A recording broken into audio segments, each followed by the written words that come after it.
What's up? What's up? What's up? Your girl is back. What's up, y'all? Hey, Bonafides. And you too otherwise. It's me. Cemented.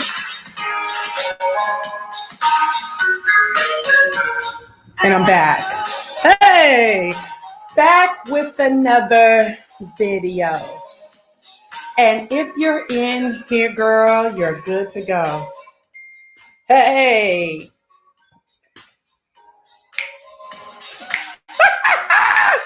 That was my Countess Luann impression, y'all. I'm finna come on camera. I ain't never heard this music before. Okay.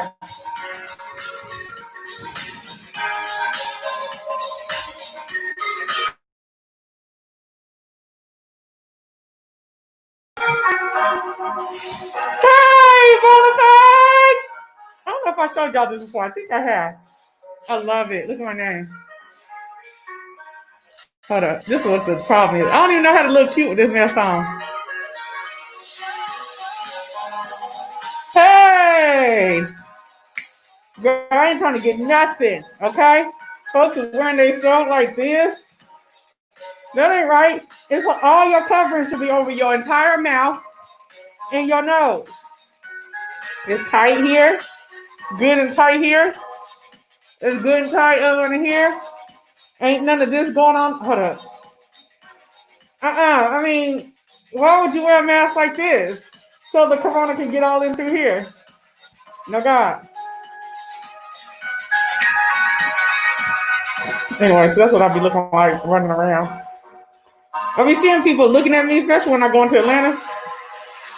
So you see someone that look like me with this, it's me, okay? Ooh. We're not gonna talk about this hair today, okay? Ooh, I'm so mad. Because I don't feel like having no lights on. Sometimes I like being in a darker setting, but I don't like how it's doing my screen. It's looking real old. Hold on, let me turn the light on real quick. Turn on this damn bright light too.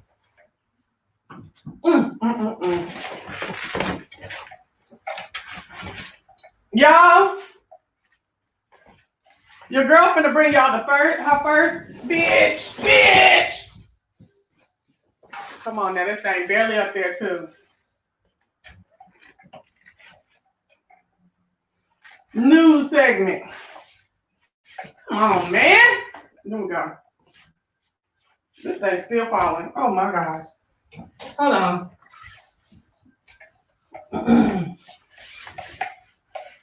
They say I need to be consistent, so I think Saturday is my day. That's the only day. God dang, this shit is pissing me off. That's the only day I really can come and hang out with y'all, because more and more my job is becoming more and more mentally draining. And I don't feel like coming on here, honestly. A lot of times after I work 10 hours. Okay. This ain't it. That ain't even where it's supposed to be. Okay, but anyway. Hey! Hey, Bonafide and YouTube otherwise. Hey, it's me, Cemented, and I'm back. I'm back with another video. And if you're in here, you're good to go. What's going on? So, I am sipping on a smoothie. I have put 2 cups of strawberries and blueberries, not both, but it's the strawberry blueberry frozen mix, straight from the Wally, okay, world. So strawberry and blueberry, 2 cups. A half cup of Tito's, a whole cup of apple juice, great value, okay, and about 2 handfuls of spinach, okay. And it's on and popping. Now, I had one before I came on here that didn't have the spinach, and it was a little bit better. But y'all, we got to just learn how to put the extra health up in there and get it popping like so and like that, okay? Hold on one second. I want to get this light better. Okay. Yeah! This thing don't want to work. It keep falling. Okay, there we go. Falling, baby, I'm helpless. For you, don't have, baby, been standing without you. I'm coming, y'all. Come on in and sit down. We're gonna be here for a while. If you thought I was gonna come in here, you think I'll be on shit. You know I'm already inconsistent, so you think I'm gonna have my shit set up? No. Okay. Going over chords. Hold on. Look at them knees, girl. That's a woman's knee, bitch. Get into it, okay? Them knees. Get into them knees. Jesus, I'm still athletic. Thank you, God. Anyway.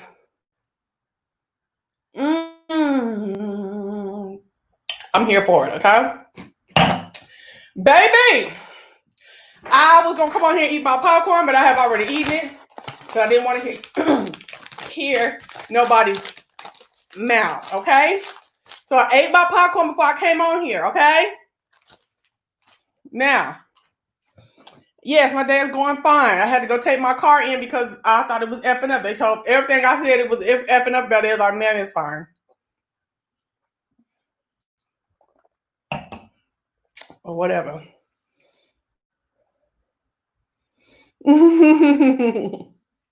All right. So, oh Lord, these lights that already took it up about 10 degrees. Okay, and it's hot. So we might go back raggedy. We might have to go back raggedy, okay? Now, listen, y'all.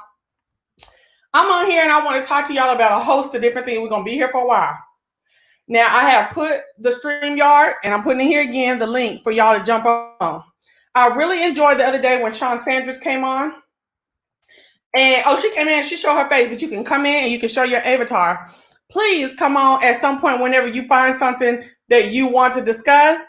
Come on and talk to me. I really appreciate it. And again, I am the owner of Bonafide Bagatelle, where you can find $5 fabulous jewelry at my website, Bonafide Bagatelle, BONAFIDE BAGATELLE.com. All pieces are lead and nickel free. Everything is $5. Please check that link that's down there in my moderator's comment. All right, y'all, let's get in here. We're gonna move through real fast because we ain't gonna move fast, but we're gonna move through everything. We're gonna talk about everything. Okay, so y'all, first I want to talk about the Chaz. I know that's not the first thing I put in there, but I want to talk about the Chaz. Baby, with all the things that are going on right now, have y'all heard about, Chaz is the first thing. Have you heard about Seattle? Okay, people are done with the marginalizations of Black people in the United States and probably the world over, okay? It's over. You know what I'm saying? People, that's what this sounds like right now. People are tired of us Black people being at the boot of society, okay? And the death of George Floyd, which we have talked about on here, has sparked a new movement, okay? And the movement is, we don't like how the police are policing our neighborhoods, okay? We don't like a lot of the policy that's going on here. A lot of our current dignitaries and statesmen and politicos, we ain't fooling with you no more. And we gonna make y'all be about the people, okay? That's what's going on the world over. That's why we're having protests for what is like the third week. That is why we are having people showing up at folks' house, dignitaries' homes, and let them know how they feel. That's why we have people fighting back in different kind of ways. And I'm just here in awe of all of it, okay? Hold on.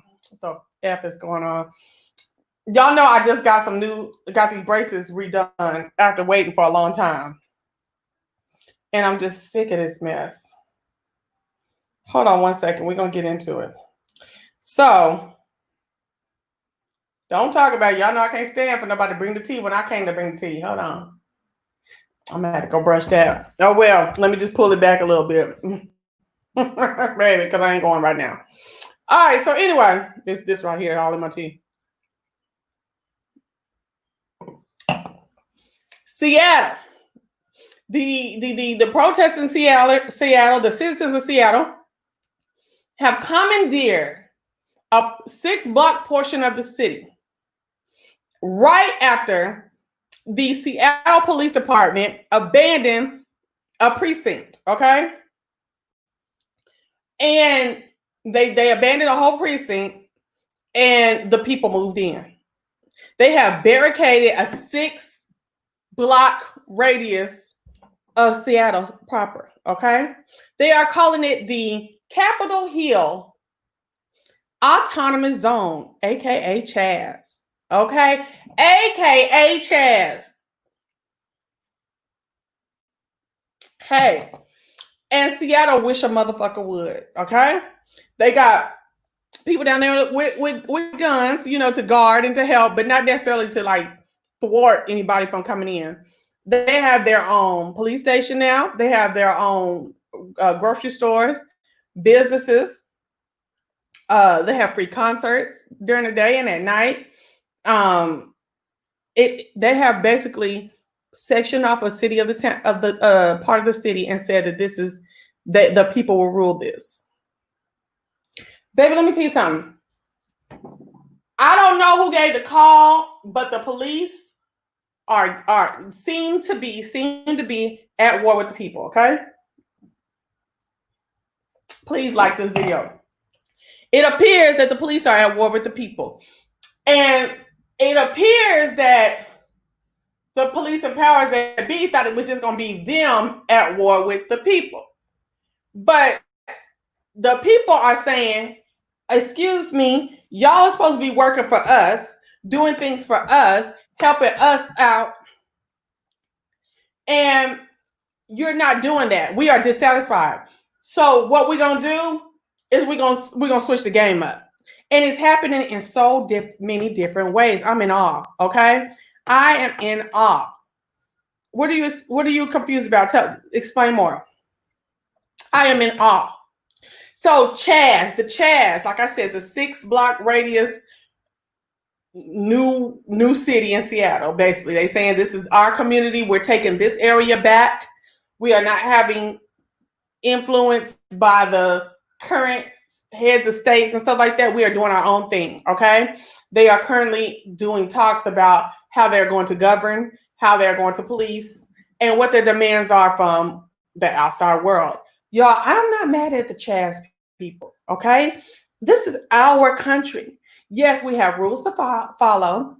And of course, we have people in authoritative positions. But when they start to abuse to the point where life is taken and money and all kinds of things are misappropriated and you know, and things are just not right, then what are the people supposed to do? Okay. Hey, Jennifer. Now let's talk. So the Chaz has been operative about 3 or 4 days, right? A lot of media has been out to the Chaz saying that it's got armed guards that only let certain people come in and out. That they're extorting businesses that currently ran there before the Chaz, that are still trying to run during the Chaz. They're extorting them and making them pay a tax to run business in the Chaz. Well, we know that there's 3 parts to every story. It's that part, their part, and the truth. Well, they got people going down there and gaining ready access to the Chaz. Okay. Hey, they have people going down there and getting into the Chaz and being able to take part in the Chaz. People are going to go look and see what's going on down here. And what's tripping me out is they're going down there, they're not seeing anything the news is saying. They're not seeing unpoliced people and people acting like animals and polluting and pillaging and stuff like that. They're seeing peaceful people being communal. They're down there seeing people engaging with each other decently. And the mayor of Seattle is completely If you down with your set, let me hear you say, I'm down with it. If you're down with your set, let me hear you say, I'm down with it. And our president has made threats through tweets saying that he will come down there and solve her problem if she don't solve it. Baby girl don't see no problem. And she said, you know, if you're crazy, bring your whole set. That's what she said. You know what I'm saying?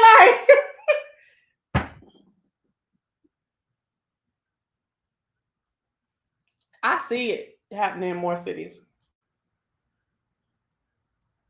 I see it happening in more cities. You know, right on, Seattle. You're not down there tearing and doing no crazy stuff. It's kind of scary. I ain't gonna lie. Some people have likened it to Mad Max. I ain't gonna lie. I'm probably 5 years old when Mad Max came out. So I don't really remember. I remember the movie. I can see Grace Jones and the white man on the motorcycle, but I don't remember what it was about like that. I knew it was like a New World Order thing, but I don't remember. I can see more people doing this stuff, especially if the Chaz organizers are able to get things together. I ain't gonna say properly, but get things together so that they can run the way it's supposed to. The way that a new, you know, a decent territory or city would run. You know what I'm saying? Yo, baby, yo, what you talking about, girl? You old school with that. I usually say that only to E. Where E been at? I don't know. Probably with his girlfriend. Gilead. I don't know Gilead. Let's write this down, girl. When people come in with knowledge, we got to write that. We got to become more engaged in different conversation. Gilead. I know the Battle of Gilead. Okay, I do remember that in the Bible. So that is a dystopian society. Let's write that up. Dystopian. We're gonna look at it in just a minute. Okay. Oh, that was from the hand. Oh, it's from the Handmaid's Tale. Okay, it ain't real. You still might look at it. We'll look at dystopian for sure in just a moment. LA was like that before the white flight. I don't know. Okay, so back to Seattle and Chaz. I like the Chaz. I like that idea. If you would hang on for a minute and let's talk about some different shit. You know, I had 50 people in here, now I got 44. You know, let's talk about some different stuff. Let's get engaged and have fun. God damn. So anyway, a bomb and Gilead, yeah. I've been telling myself I was gonna watch The Handmaid's Tale. Okay, so listen.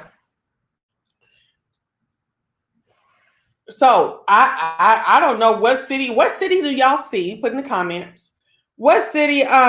Thank you. What city y'all see following behind? Because see, Seattle, you know, I used to go to Seattle when I didn't work for Boeing. I worked for a subsidiary of Boeing back in the day. Okay. And as a city, I don't do Seattle. I don't like the terrain. I don't like the weather. And I felt like I was on the other side of the world. Okay. But let's talk. I was in Seattle and I remember this man telling me, hey, Jamitra, that they protest all the time on this one street that we were on. Like every day there's some kind of protest somewhere. So I don't know if something like Chaz could only happen in a protesting town, like in a liberal and a open tree hugger type, you know, town such as Seattle, maybe Portland. Where else can y'all see? You can see Flint. I don't know how I can see Flint when they've been with bad water for years. You know what I'm saying? So I don't know. You got to have heart to take over a whole part of the town a little bit. You know what I'm saying? And I'm not saying that Flint don't have no heart. I'm saying when they had their, you know, it's a certain, see, you know, it's only so long that I would be drinking bad water. You know what I'm saying? Before some shit will pop off or before I would move, you know? And I'm not dogging Flint. I just feel like Flint does not show the characteristics of those who took over the Chaz. Maybe I'm ignorant, but it seems like a bunch of folks, hold up, co-opting the movement. Co-opting. I saw that with this lady. This girl was telling some politician don't co-opt the movement. Hold on. let me talk about that. Let's finish your comment. Maybe I'm ignorant, but can you come on, Nene, with your avatar? Now, shit. Maybe I'm ignorant, but it seems like a bunch of folks co-opting the movement. All kinds of all life matter to me because I'll be quiet and watch for now. Let me get her on here. What the fuck? That's what I was going to say. Chaz can only happen in certain pockets. Yep. Let me get y'all. Look, we on here to talk today. We're not out here to come on now. Let's talk. Houston, who would be doing it? Whites? I don't know if I see Houston. You said South Dallas. Yeah, now come on, y'all. Let's really put our minds on it. South Dallas, nigga. I can tell you straight up, it ain't gonna be no South Dallas. Wait. Let me shut up. It could be South Dallas. Like I had to think. As I was talking, I was like, bring it back. It could be South Dallas. Because they was already talking about that stuff when I was in Dallas, and it was gonna be called the Southern Sector. Okay? Don't even get me started. Don't even get me started. See, they got to barricade it and keep the current establishment out. I mean, welcome them in, but be in charge of it, okay? That's where I would be kind of wondering if they could do that in South Dallas. South Dallas is huge. It's way bigger than the Chaz.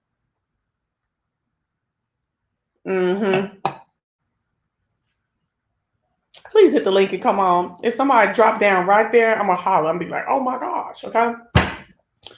So I saw where it was a girl on there in the Chaz, a young lady. I'm not going to call her a girl, young lady in her 20s looking, early 20s. And I guess it was somebody down. I don't know much about Philadelphia Solstice. Some politician down there talking about police reform or something. Wait, was she talking about police reform or something? She was talking about something a little off from what the Chaz was talking about. And this girl said, "Listen, please don't come down here for your political gain.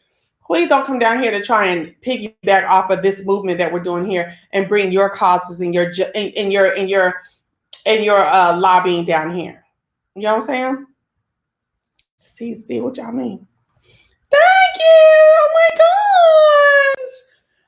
Hey, Bonafide Quintessential. Thank you for coming on. Can you hear me? Yes. Oh my gosh. It's so good to finally hear your voice after years and years and years and years and years. What's up, Bonafide? What's going on? I'm doing all right. How about yourself? I'm all right. Well, so, you know what I really look like. You've seen my picture. You know exactly what I look like. Yeah. Okay. So share with us what you're talking about. I'm just joining into your conversation. I was trying to figure out how this works. This is my very first time doing this. So continue on with your Chaz conversation, and then I'll just jump in. But I think the last thing I heard was you were asking about what city or what other city, if, something like that would actually happen in. And I had commented probably on the East Coast, but I saw some people were disagreeing with that. I know it would not happen in Chicago. That's a no. We don't have that type of demographic here to allow for something like that to happen. We still got the remnants of the mafia mentality going on here in Chicago. That ain't working. That wouldn't work here in the Chi-Town. So I did read, I think someone mentioned Houston. I think I could see a Houston or Austin, something like that. I can't see that potentially, but definitely not Chicago. I don't know where else in the Midwest that would take, because my guess is this is it's a little bit more progressive out there in Seattle. A little bit more laid back mentality. It's still a little conservative here in the Midwest. We're still a little bit more conservative here. We're not quite as a region as laid back as the West Coast is. Right. And I'm listening to you. So, hold on. Okay. So let me ask you this. So someone agreed with you on Austin. Nene agreed with you on Austin. Okay. So Chaz is called the Capitol Hill Autonomous Zone. They have commandeered a 6-block radius of Seattle, the city, in our autonomous zone, city or community operating outside of the bounds of the city of Seattle. So let me ask you this. Okay, so what do you think about just the idea of Chaz? Well, it sounds, I don't know much about Chaz, so based on what you just described, I'm guessing that Chaz is, since they're autonomous, they're separate from the actual government that's actually running and actually the municipality that's running things there. So they are kind of, that's what they're declaring. But so far, the current municipality has not tried to lay siege on them. But their main purpose is to be their own municipality and not being for what's actually in place right now. Is that correct? Right, that's their purpose. You're right. Yes. Well, if we're going to get to this place of being anti-government altogether, then that is a completely different conversation, because anti-government really falls into what a Republican argument would be, because they want less government and more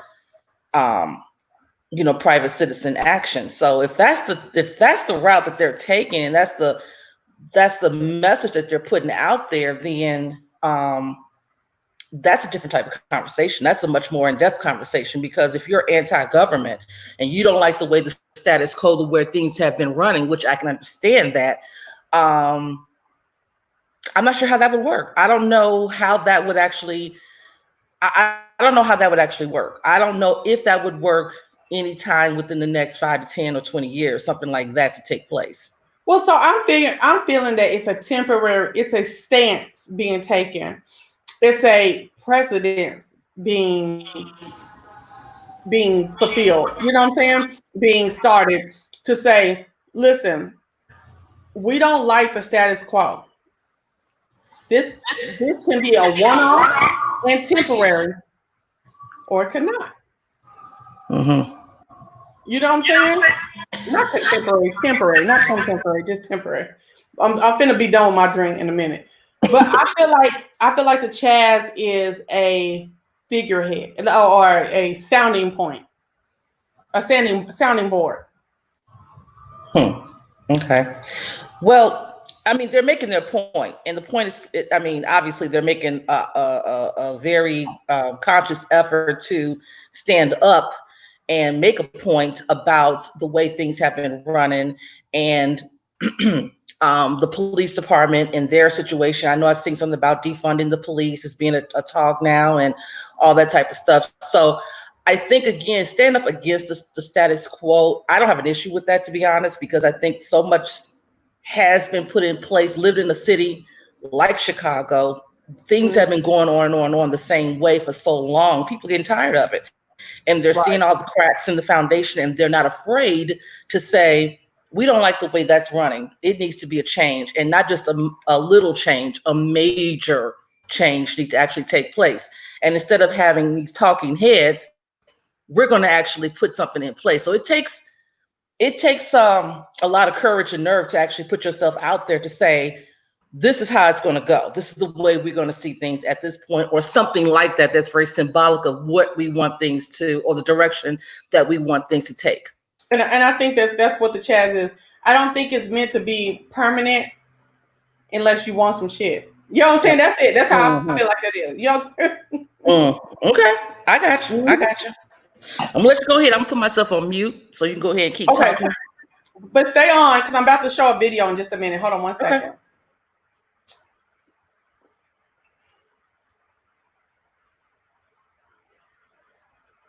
I'm responding back to someone really quickly.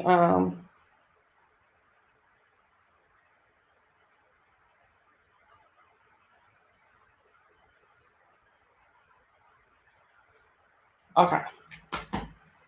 So what the F? Okay, so I'm about to show y'all a video.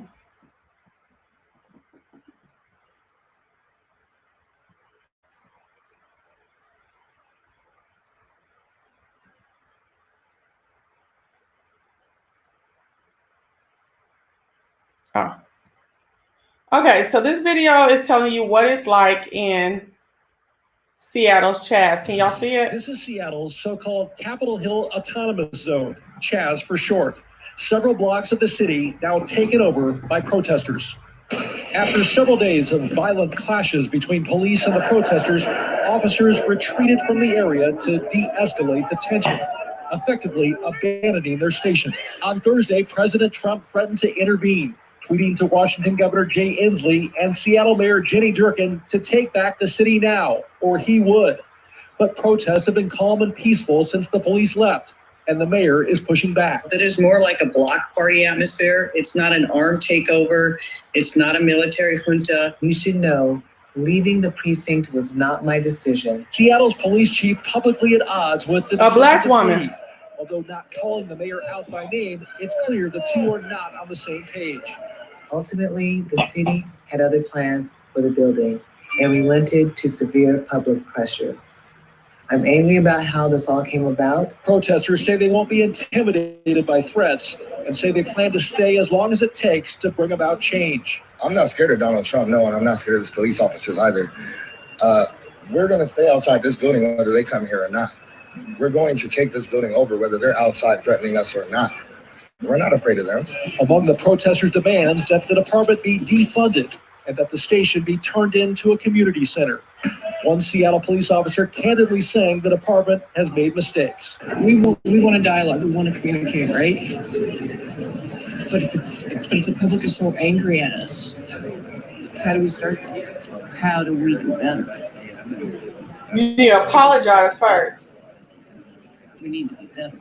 As for when the standoff might end, the mayor hasn't indicated, saying the city could have what she calls the summer of love, prompting another fiery tweet from the president. These liberal Dems don't have a clue. The terrorists burn and pillage our cities, and they think it is just wonderful. Even the death must end this Seattle takeover now. The occupation will last indefinitely, but I do see them getting back into their building. They're going to get back into their building to get their stuff out. I don't see them getting back in after that. Oh my gosh! Well, city leaders acknowledge that everything has been peaceful. I hadn't seen this video. I thought it was another video I was showing. But there appears to be no strategy in place in terms of how or when officers will seek to reclaim that station. Seattle has become largely a matter of perspective. Is this a largely peaceful takeover of part of the city? Can you have a peaceful takeover, or do you have an occupation? Now we hear that the protesters are negotiating with officials. Should they have the leverage to negotiate in a city where they are not supposed to have any control? There's a map of this new so-called area. They're calling it Chaz, the Capitol Hill Autonomous Zone. Takes up several city blocks. People were pushed out, police were pushed out of the area on Monday. There's a live look. Look, I mean, if you look at it, it's not an angry protest. It's not really organized, but it is completely occupied. I interviewed Seattle's mayor yesterday. She made a reference to the 1967 Summer of Love. She got some love for that and some critics, including the president, saying this is anarchy and officials need to shut it down. Mayor Jenny Durkan returns tonight. Ms. Mayor, thank you very much for taking the opportunity. We're gonna look at this because we are citizens and we want to look at what's going on. We're gonna look at all of it. Thanks for having me back. Got 5 more First, minutes. I want to assure the president that Seattle is fine. I'm not sure what he's so afraid of, and what he's depicting to the nation just isn't true. I spent time in the area today talking to people, listening to their concerns, talking about what brought them there, what they want to see for our city and for community. I don't know why the president is so afraid of democracy. Free speech is part of who we are. It's how we started as a nation. We will be fine in Seattle. We don't need the president's help. So the president is saying, yes, of course, it's hyperbole in there. It's like a hellscape out of Mad Max. This is the left run amok, all that. And yet you do have a reality on your hands. You have negotiations between the people who are there and police. They seem to feel that they have a sense of domain where they are. They are in control of that area so that you can't have normal traffic. You don't have normal life there. You have your police chief saying she didn't want to leave the precinct, that the city caved to pressure. That doesn't sound great either, does it? So place-based protests are nothing new in Seattle or across America. That's what I said. I mean, you saw Occupy take part of Wall Street for almost 8 months in New York, and the city managed to survive. Okay. I think what we really have to do is, it's the old saying, we're given, one mouth but 2 ears. It's time to listen. What's happening in America right now is so significant. And we as leaders have to listen and determine what changes can we bring to bring us to a better country and better cities. My job as mayor is to move forward in a way that really pays attention to the very legitimate pain and rage in the streets about centuries of systemic racism and communities being held back. If we miss this opportunity, our nation will miss an opportunity. And so I'm not afraid to listen to people. I'm not afraid to hear what they want and to see if we as a city can address that very real pain. Negotiations. What are the state of negotiations? What are they asking for? What do you like? What do you not like? So I've met with many community groups over the last 2 weeks. There's a range of demands and desires by people, which everything from how we do policing, that we've met some of them already, to how do we really do the thing people want the most, and that is invest in community, invest in their children, invest in opportunity, and making sure that our schools, our healthcare systems, our equity, hey, Almond Joy, hey, girlie, for everybody. Because if you look across all of our systems, people of color, and particularly Black Americans, have been left behind in every one of them. That doesn't happen by mistake. It happens because of how the structures are built. And so when I listen to people, mostly what I hear is their desire to see the true opportunity and equity be made real in all of those systems, that we as a society invest in those systems greater than we've already invested in the criminal justice system. And I think that's the right path forward. I actually think the linking thought to what's going to bring about a new culture, a wave of change, will be that, yes, of course, color and systemic racism is a reality, but that the need and the spread of opportunity is more have not than it is just color. Color, absolutely. Race is an identifiable and an intrinsic part of inequality in this society. But it goes beyond that. And I think if you can get that out of these streets, that it's color and race and that there is a list of needs for society, I think you have the best chance at seeing changes from power. But one last thing, Mayor, while I have you, the idea of what you'll give on and what you won't, the idea of removing police from the community, of making that building something else, will the police return there to work, or is that building going to become something else? Police have been back in there. The chief of police was there yesterday. They've had some people in there. And we're going to continue to analyze whether that's the best place for the police to operate, whether there's additional things. But really what I hear from people when I listen to them is, first, I've got to listen. You do have to listen. And so basically, y'all ain't got control of that building. The more important it is that I be sitting and listening. And the second is, I think Dave Chappelle said it very well. This movement came from the streets. It didn't come from politicians. It didn't come from elected leaders. And we've got to, in some ways, get out of the way and to listen to the streets, because those kind of movements are what has moved America forward through its whole existence. And I think we've got to do that. And if we miss this opportunity, I would say shame on all of us. Yeah, look, there's no question. We've never had any meaningful change that hasn't started at the grassroots, the street, the people, the populace level. I think that's always been true. And we'll see where it goes here. You certainly have a lot of people watching, Mayor Durkan, and you will continue to have this platform to explain the situation. Thanks very much, Chris. Take care. Wow.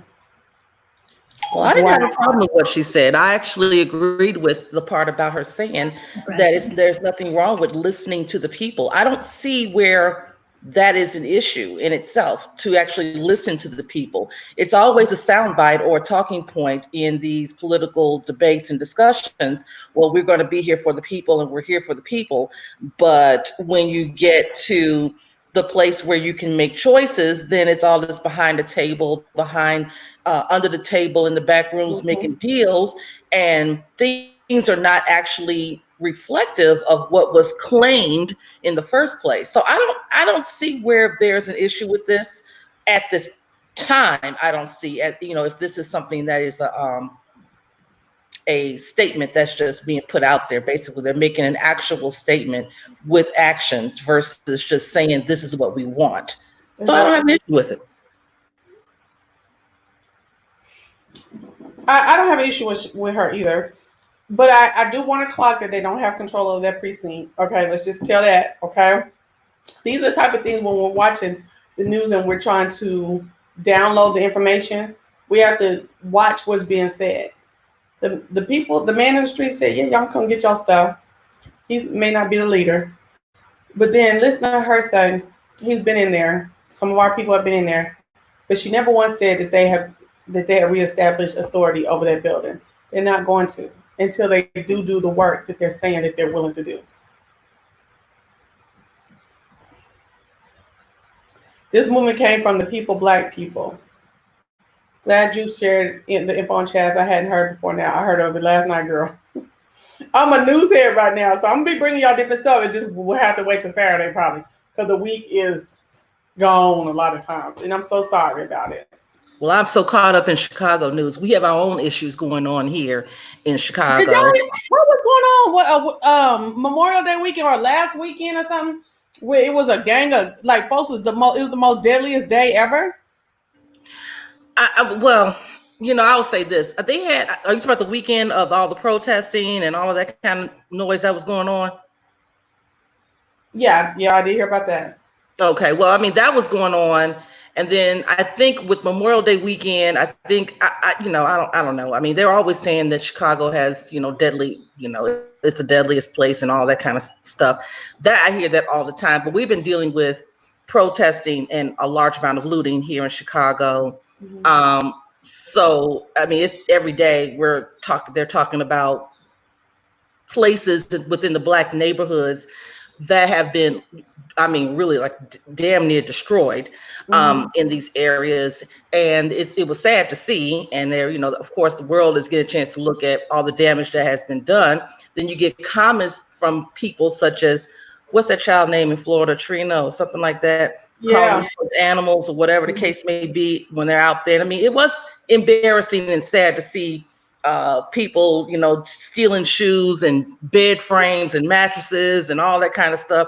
I will say that was pretty embarrassing. So we've been having our own issues going on here in the city. I will say that. So I didn't really get into the whole Chaz thing. So I'm glad you showed that video so I can have a little bit more insight as to what's going on. Right. So we talked about some cities that we thought would maybe follow suit in a Chaz type area. But can we talk about the fact that, have y'all noticed that in all these cities, even little towns, that people like the nation over are dissatisfied with their police departments? What the hell does that say? You know what I'm saying? Like what does that say as a nation as to just the role of law enforcement in our nation? You know what I'm saying? Even after all these protests and lobbying and news and speeches and all that stuff like that, we still have cases, which we're going to talk about in a minute, about the Atlanta police shooting from last night,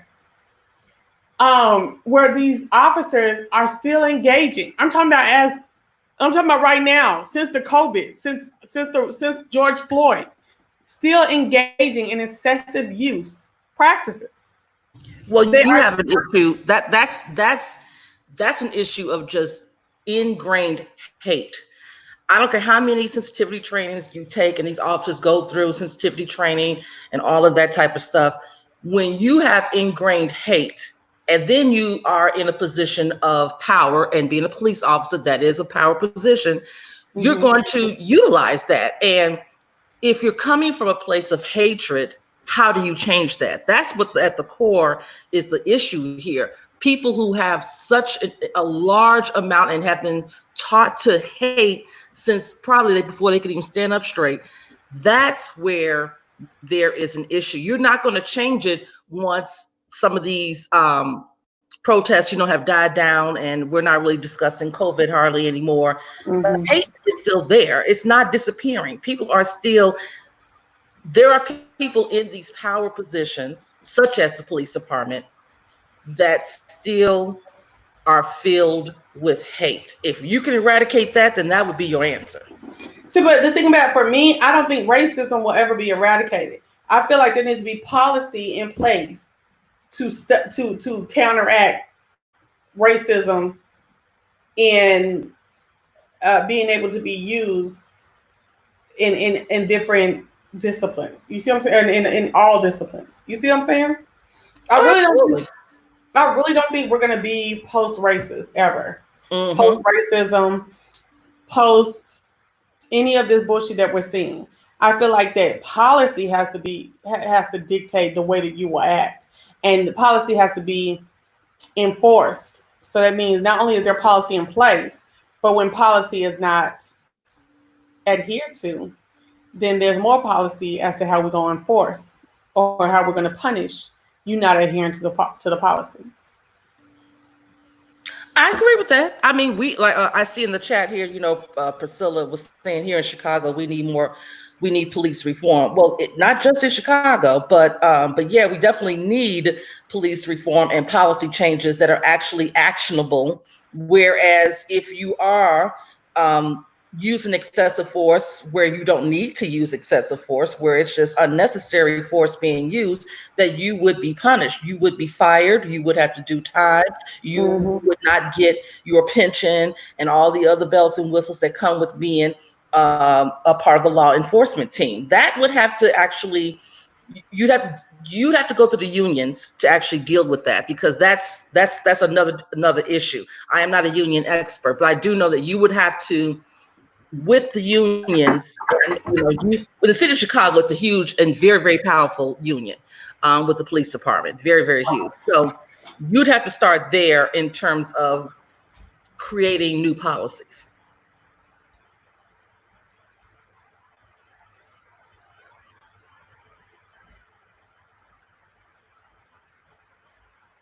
I totally agree with what you're saying. I feel as though, hold on, let me see what's going on. I feel as though well, I already said it. Policy. I just don't feel like a lot of policy has been given to the Black plight in America, and I think it's time. The time is now to do so. Sorry, y'all, I had to go get my charger for this computer because it's about to die. Okay, so, all right, so I wanted to say this. Let me take some of your, would some of y'all who don't want to come online, would y'all call in? Do y'all want me to set my call-in number in? I do want this to be very interactive because this concerns all of us. Demetra says, in my opinion, we, the Black community, have relied on leaders. That's what I want to talk about. However, thank you, Demetra. I'm glad I put that. I knew I did something to try to get back in my spot. Okay. Have relied on leaders to speak or represent our interests instead they have served their own interests. We need to first govern ourselves. Okay. So I talked to my mom a lot about all these things that are going on. I'm making notes too because I'm thinking about other stuff to spawn off of. Okay. Okay. And I noticed that there's a generational gap and a thing that that the boomers kind of have taught a lot of us Generation X's and Generation Z's, that the Black face in the place it is good for the race. And honestly, that's not true.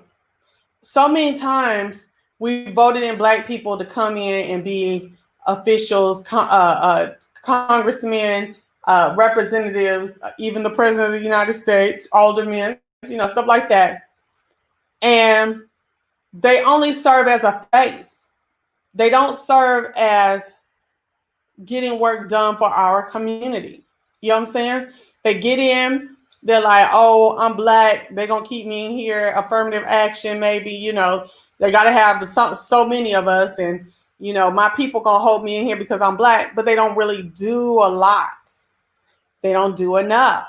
Well, I will say I agree with that. Now, I'm definitely Generation X.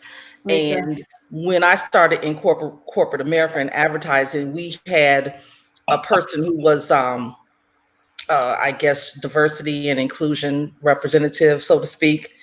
And we would voice our issues because he was, probably from, my mom, my aunt's generation. And we would voice our issues about certain things going on. At the time, I didn't know the name was Microaggressions, but I knew that it was passive aggressive type behavior and things of that nature that I did not like. And a lot of us would express our issues. We would talk to him. He would hold these meetings with us, and nothing would get done. It's like, well, we're going to try to do this and try to do that. There was no specifics. There was no action plan, nothing of the sort. And that was, it's like, well, what are you here for again? Because I don't understand your purpose, because I don't see what it is that you're doing other than you're claiming you're going to the executive meetings and expressing our issues. But if that is the case, then why isn't anything being done? And let's not say, oh, well, we can just have MLK as a day off, and that's going to resolve the microaggressions at work. Because that's not really what the issue is, So I do agree that generationally speaking, my mom's generation, they came from this generation. If we get into the door, we're going to get acceptance. We're going to stay here for 50 years, that type of thing. And that, and my generation, we're kind of like, well, we don't stay at a job 50 years, because the nature of the economy has changed that. So we have a different mindset about working and being a Black person in the corporate space, or in the workplace period. You might be there 5 years, maybe 10 years, and then things are going to change anyway, just by, again, economics. So it is a different thinking from each generation. And then the generation behind me, which would be what I think millennial or something like that. I think it's millennials. Right. Millennials, they're a little bit more, because they're coming into a time where patience, they don't have the patience that we have. They just don't have it. They're like, look, we don't like the way things are going, and we're going to start making some examples, and we're going to do an action plan. They're less patient than we are, in my opinion. No, I totally agree. Let's look at the definition of microaggressions real quick. I'll pull it up on the screen. Microaggressions. Microaggressions are a brief and commonplace daily verbal, behavioral, or environmental indignities, whether intentional or unintentional, that communicate hostile, derogatory, or negative racial slights and insults towards people of color. Those who inflict racial microaggressions are often aware that they have done anything to harm another person. Don't believe that part. I don't think oftentimes. I think seldomly do they know. Can we talk about microaggressions? Because I would like to. I am very concerned about my audience being able to know what that is and be able to tell when that's going on. I give you an example. Okay, can I give mine first real quick? Oh yeah, go ahead. Okay, so one microaggression that is levied against me a lot is by my name. So I'm gonna type my name in the chat. My name is CHELSEA.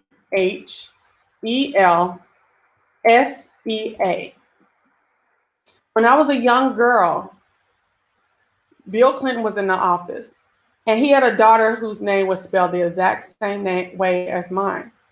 And everybody the world over, and Bill Clinton is a white man, everyone the world over knew that the correct pronunciation of her name was Chelsea.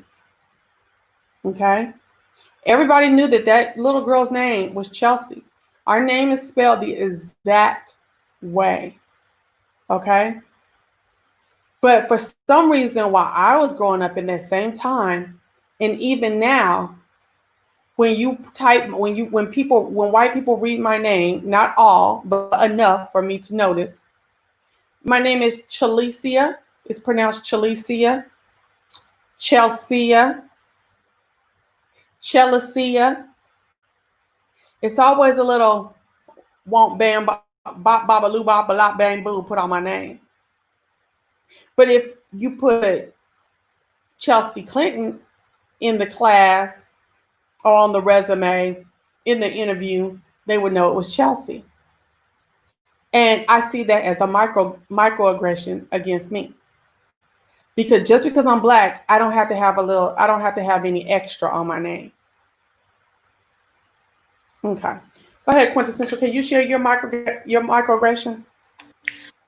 Okay. My hair is, is without a relaxer. Okay. And when this is a few years ago, when I first started this project at this job, I came in and my hair was actually straight that day. I just got my hair blow dried straight. And, you know, nobody said anything about it, no comments about my hair, nothing of that sort. And I was one of only 2 people of color, if you will. Well, actually, the other person was, I think, something Latin background. I don't know exactly, but I know she was of Latin descent.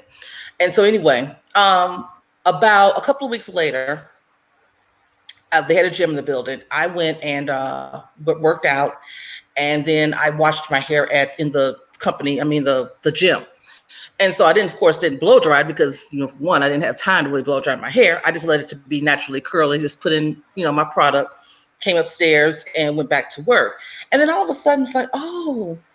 One of the young ladies that's on my team was saying, you know, she kept commenting like, oh my, that is so different. But you know what? I really, really do like that way that you're presenting yourself. She kept saying over and over again over the next few days about, I just really, really think that it's just really nice how your hair just comes together so, you know, so differently. Like you can wear one way and then you could come in and have a completely different style. You know, she kept making these so-called, I think she called herself complimenting me about my hair and about how, you know, how it looked.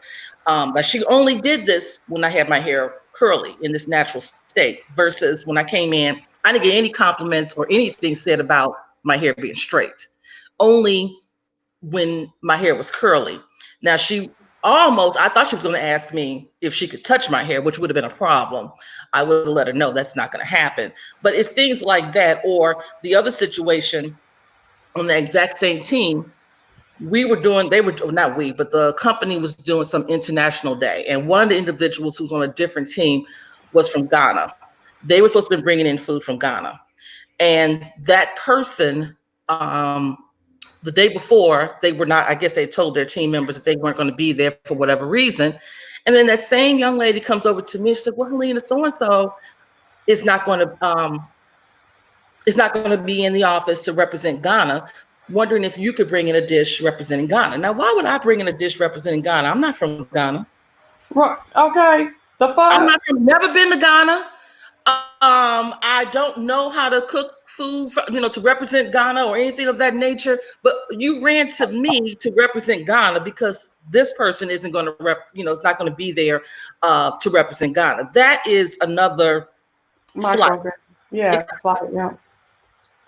In a difference about your individual person. You know what I'm saying? To me. Hello, can you hear me? I can hear you. I think it's more or less in some cases, they don't really realize that they're making comments or they're saying things that is actually an insult. It's a very passive aggressive way of it's a passive aggressive manner to reach, to talk about you, whether it's about your hair or it's the way you speak or the way you dress, something like that. It's very, very passive aggressive. Now, you do have a lot of people, they know exactly what they're talking about, but they'll play it off as a joke. And, try to make it seem like they're only joking with you about something, such as, when President Obama was in office, I know you got to be ecstatic about that, saying things like that. Why would you assume I got to be ecstatic about President Obama being in office now? Why would I have to be ecstatic about that? You think I'm ecstatic about that, things like that. These little slights. They're not outright microaggressions.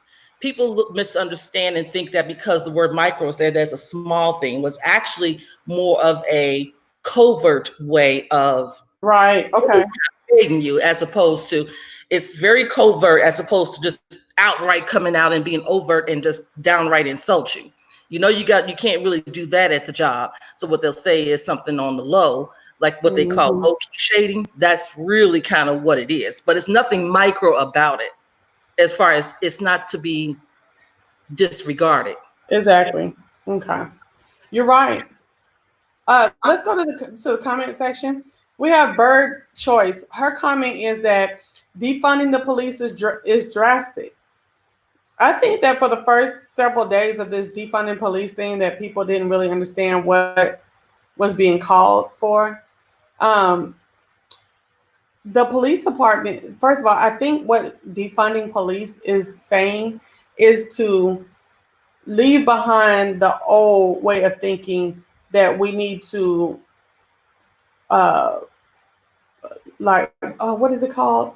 That we need like heavy law enforcement for people to behave, or we need to put that type of money, police state. You know what I'm saying? Where it's just like people like that. That's for so long we've lived in a police state as a American society, and I think they're thinking, no, let's get into the people, put down so much money given to law enforcement and beating and berating and having that overall presence of a police state, and have more of a communal, you know what I'm saying, a communal state.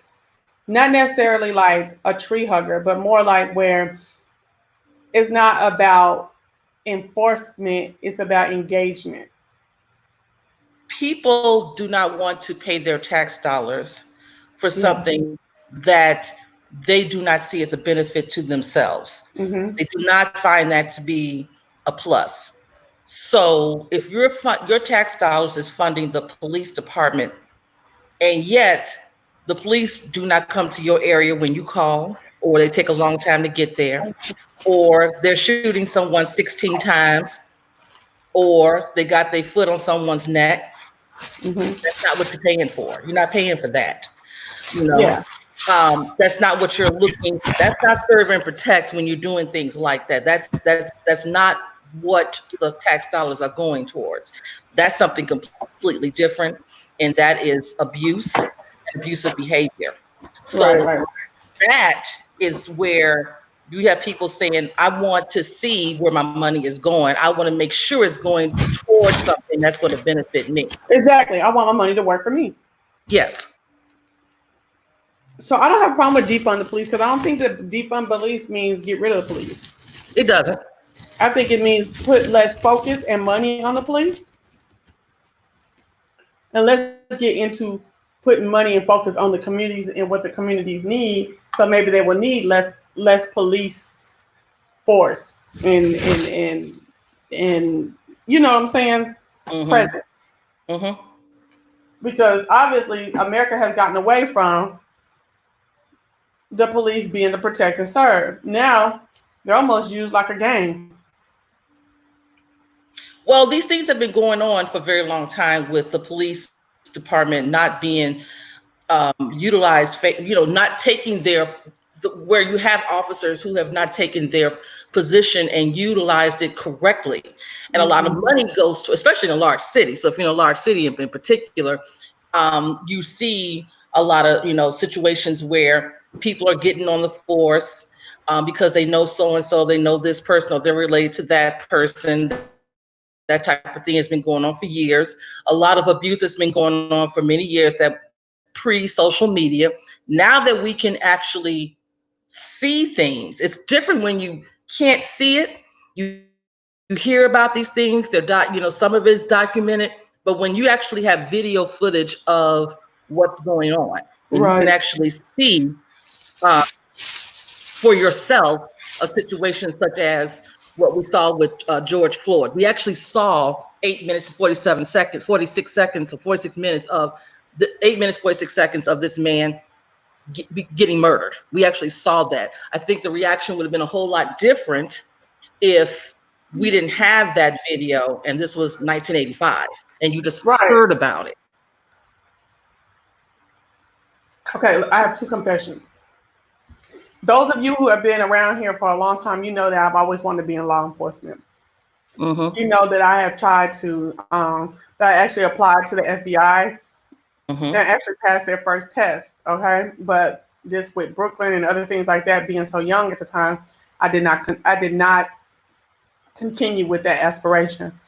So I wanted to be a detective for years. I mean, I would still like to be a detective, but I like, my situation, my financial situation I have right now over being a detective, okay? So, but I'm gonna be honest with you. When I was thinking about being a police officer, oh yes, I would love to be a detective and catch motherfuckers up in lies and bang some heads with motherfuckers playing games. And you know what I'm saying? So even when I watch this bullshit, all these individual instances with police that's going on is crazy, I'm like, thank you, Jesus. Because I was not ready to do the work that it is designed for. You see what I'm saying? I went in with these other thought processes and the other reasons, which I think a lot of police do. You know what I'm saying? And I'm just glad that I'm not out, that God said no for me. You know what I'm saying? Like, no, baby, you ain't right. You ain't the right one. Back up.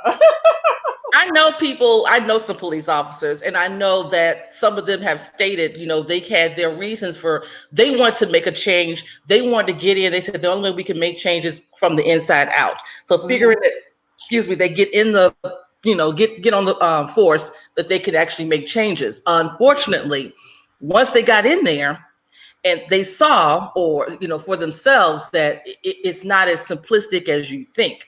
You're seeing a lot of things. You're seeing how the game is being played, and you are not going to have an easy time doing what you claim you want, that you thought you were going to be able to do. I'm not saying it's impossible. I'm not saying give up. And I think that now with the racial climate, I do believe, as you mentioned policy earlier, I do believe that a lot of things are going to have to change because people are going to demand it. And that situation is happening, that happened or is happening in Seattle. It's going to have a trickle-down effect other places. People are paying attention. Right. Okay, Nene Naturally says, from the Chaz Charter, 1, abolition of the Seattle Police Department and attached court system. We do not request reform. We demand abolition. There's a difference between reform and abolition. Reform is make changes to the status quo. Abolition and start over, or abolition and reconstruct, is we just throwing all that shit away and we're gonna start with something else new. Hey, Andrew. And I think that's what a lot of people who are out here claiming defunding are looking forward to. They're not looking forward to reform because we've been going through police reform for the last 20-something years, 20, 30, 40 years. So, damn that trying to work with what's already there to get something new. We want to break it down, or that's what the people are saying. A lot of people are saying. We want to break it all the way down and start it completely over. What do y'all think about that? Let's give them a chance to answer Quintessential in the chat. Or you can talk if you want to talk on it, and we'll just let them. I'm just reading the chat right now. Okay.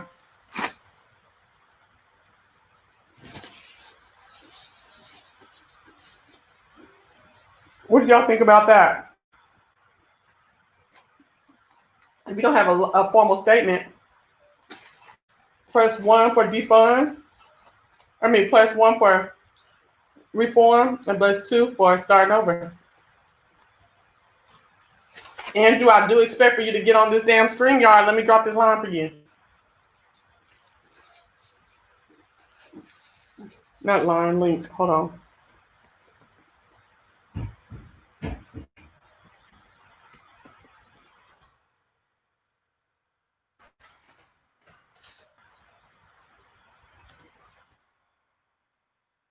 Okay.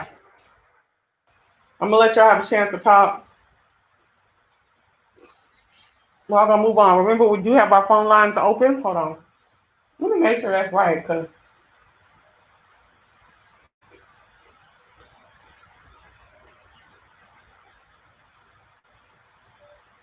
does anyone try my phone line? What in the hell is going on? Hold on, y'all. Let me see what's going on. Give me a second.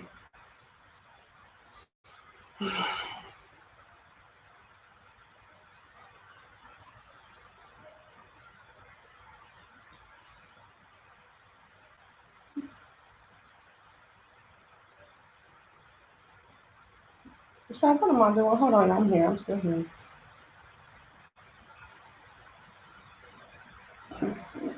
Anyone try to call in and wasn't able to, just let me know. Okay.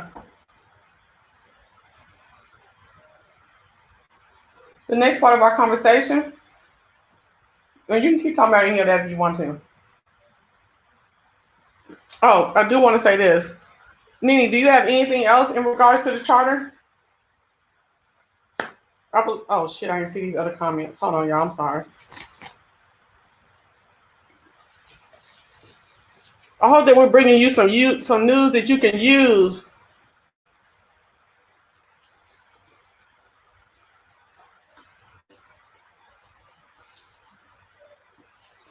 I don't think that disbanding is going to mean that there'll ever be a period of not law and order. I feel like, hey, wait. I feel like the disbanding is y'all continue to do what y'all do under our scrutiny, but we're going to rewrite and recharter y'all and restructure y'all. That's what I honestly think it is. Okay. So I want to show y'all this. Y'all continue talking about that, and then I'm going to get on something else real quick.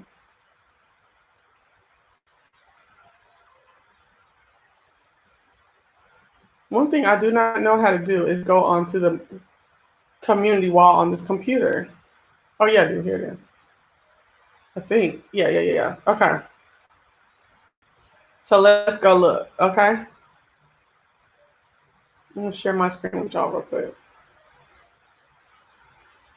You think some cities and states, she said she chose to because some city and states need to start up.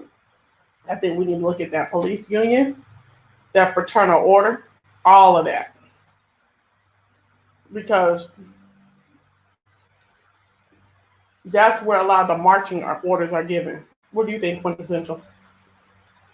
That's a lot of the negotiations with city. That's where the power is in the right there. That's the core of it. You know, You go where the source is. You go where the money and the source of power.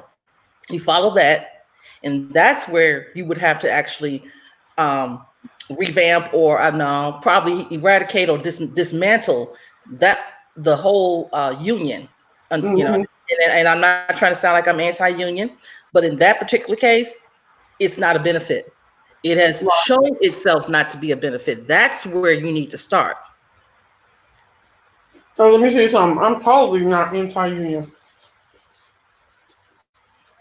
Totally not anti-union at all. I'm a union baby. Both of my parents were involved in their workplaces, individual unions. And I believe that it's a good thing to have for oversight and employee representation. But I do think that with anything, there's an opportunity to overstep bounds and to also be short-sighted of the general, the common, the big cause. Mm-hmm. You know what I'm saying? Yeah. Hold on one second. Oh, go ahead, Quintessential. No, my mother was also a part of the union. She was a union steward at one point with her job and everything. So she was definitely pro-union. So I think that I'm not, like I said, I'm not anti-union. I think there's a lot of pros for it. However, I do see a lot of cons. I do have some issues, like I think a lot of people would. I think that some unions are not representing as they should for the employees. They front that they are representative, but when it comes down to negotiations, that ain't what shows up. So I do see that side of it, as a con for unions. But when we're talking about where to hone in on the people who are making decisions, in this case with the police department, I would say you would have to go to the unions. Yeah, the union and the fraternal order. Yeah, and the fraternal order police, exactly. So earlier this week, the Minneapolis Police Department withdrew from union contract negotiations. And when Minneapolis officials, or in Minnesota police, it's actually Minnesota at the state level, start talking about police reform, and they start ironing out different, what a police reform would look like. The union said, "Oh, what you're currently offering, or the option that you're currently presenting, will not allow us to do our job. Hold on, y'all. So basically, they're saying they're resisting any change to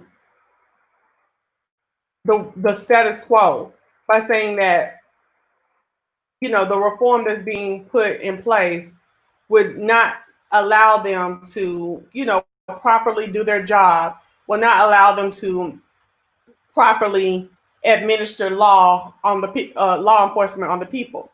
But for what I saw, and I was just looking it up, I can't find it. What I saw on the news, on TV, is they were abolishing certain holds, chokeholds, certain levels of force and stuff like that.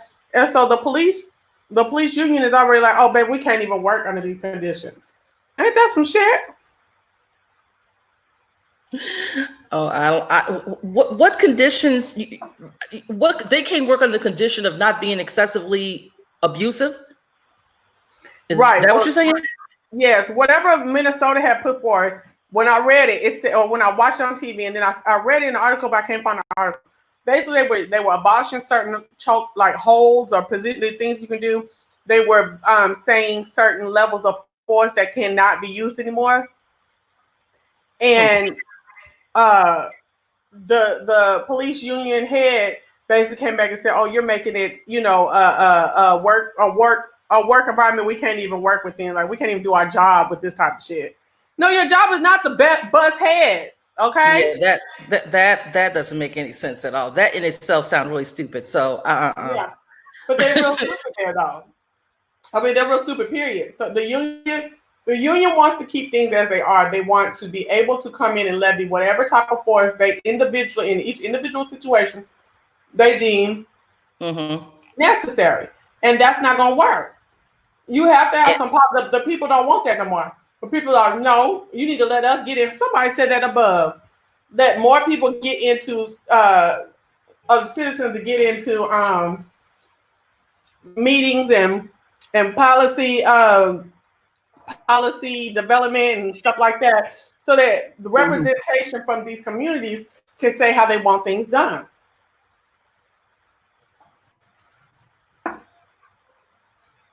What do you think, Quintessence? Let me wait a minute. Hold on. I'll be right back. Hold on. Let me pause for a second.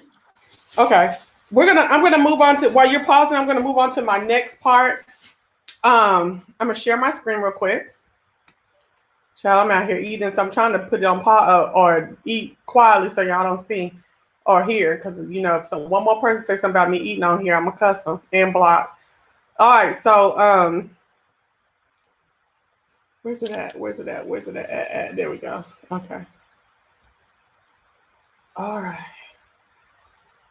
Hold on, I'm letting y'all see my shit. Hold on one second. Okay. Y'all see all my business over here? Okay, hold on. There we go. Get that shit out. Okay. So this is what I was supposed to talk about the other day, okay? But I didn't have time to come on and go hard about it. All right. This is the owner versus the brand, baby. Okay. You said news that can be trusted. Okay, because baby, I'm not gonna come on here and tell you no lies. News that can be trusted. Okay, hold on. Let me get me and Quintessential back on here. The owner versus the brand, baby girl. I've been into heated talks on Facebook this week. Okay. You bet. All right. I think I just sent a link. Did it show up? To me? I didn't see no link. Hold on. I put it in the chat, but I guess it didn't show up. It was about for people to go back and look if they want to learn more about microaggressions and the section of. I don't think the link even showed up. I'll send it directly to you and you can post it. Okay. Send it to me in the email at Proper Lady TV. Okay. And I'll copy and paste it in there. Okay. What's up, Andrew? I was just talking to you. You didn't say nothing. All right, let's talk about it. So, owner versus the brand, B. We got to get this on 7. We're going to talk. And I feel like I'm gonna hurt some people's feelings. Go ahead and hurt them. Okay. Now, I'm part of several Black groups on Facebook, and one that's calling for educating Black people to Black businesses, like real Black businesses. I'm talking about Black businesses for your regular life, gas stations, grocery stores, okay? Mm-hmm. In different cities and stuff like that, okay? Let me get the name. I'll come back and tell y'all the whole name because there's about 5 of them my friends can put in. Now, it was this one meme where they had a list of names. Remember, y'all can call in. Let me know if y'all calling in and can't get through, okay? That ticker tape is giving you my number. Now, it was a meme that said a gang of Black hair products that were Black owned. Okay? That means Black owned, period. Not no goddamn merger. Not no undisclosed partnership. None of that. And so I posted it up. And people were like, oh, I thought they were Black owned. I thought they were them. Mm-hmm. So that caused me to start going through Google and posting when these folks had merged and under what terms. Oh, you at work? Okay. Yes, hold on 1 second. Uh-huh. Okay, I'm going back. Where you going? The stuff. I told you I didn't do my stuff. I got your food. Oh, thank you, Poodle Pop Pop. Be careful and do 15 in the neighborhood, okay? Child, Brooklyn grown as hell nowadays, okay? I be having stuff to do. Errands to run, girl. Errands? Are you serious? Errands. But anyway. So I started, when people like, well, I thought they was Black owned. I can't stand when motherfuckers do that type of shit. I posted this shit obviously because I believe in it, okay? And I didn't look. So I thought every time somebody came on the list and saying this, that, and the other, I said, okay, let me go look it up. And I started disposing the people, the folks who you see on Instagram acting like it's still their shit, but they didn't really set up and either let people buy them out or they in some kind of merger where they still act like, or they're still the face of ownership, but it's some bigger conglomerate working with them for more exposure and financially, where they probably don't have the ownership that we thought they had. So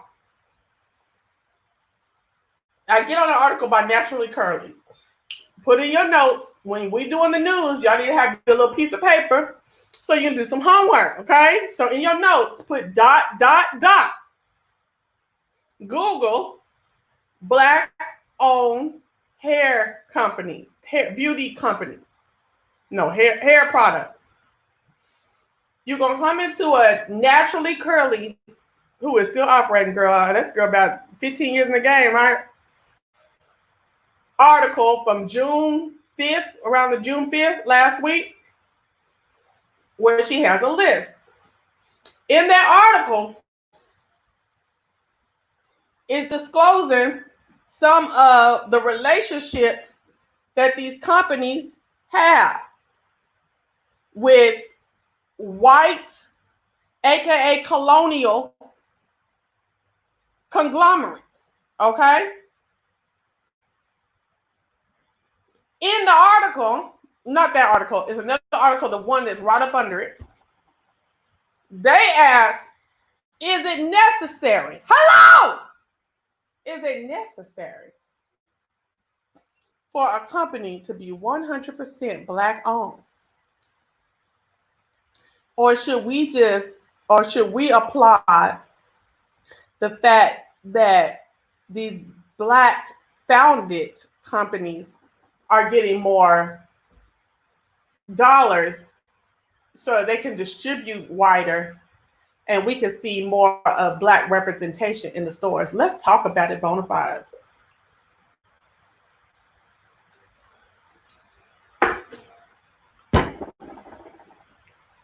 Let's talk about it. What do you think about it, Quintessential?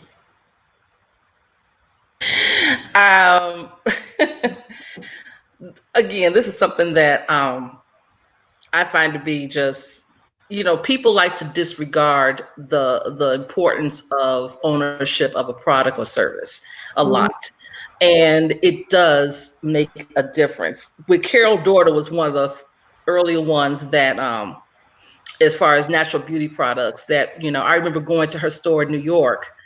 And, I really, really enjoyed, I'm like, oh, wow, this Black woman, she's got all these different beauty products for Black women.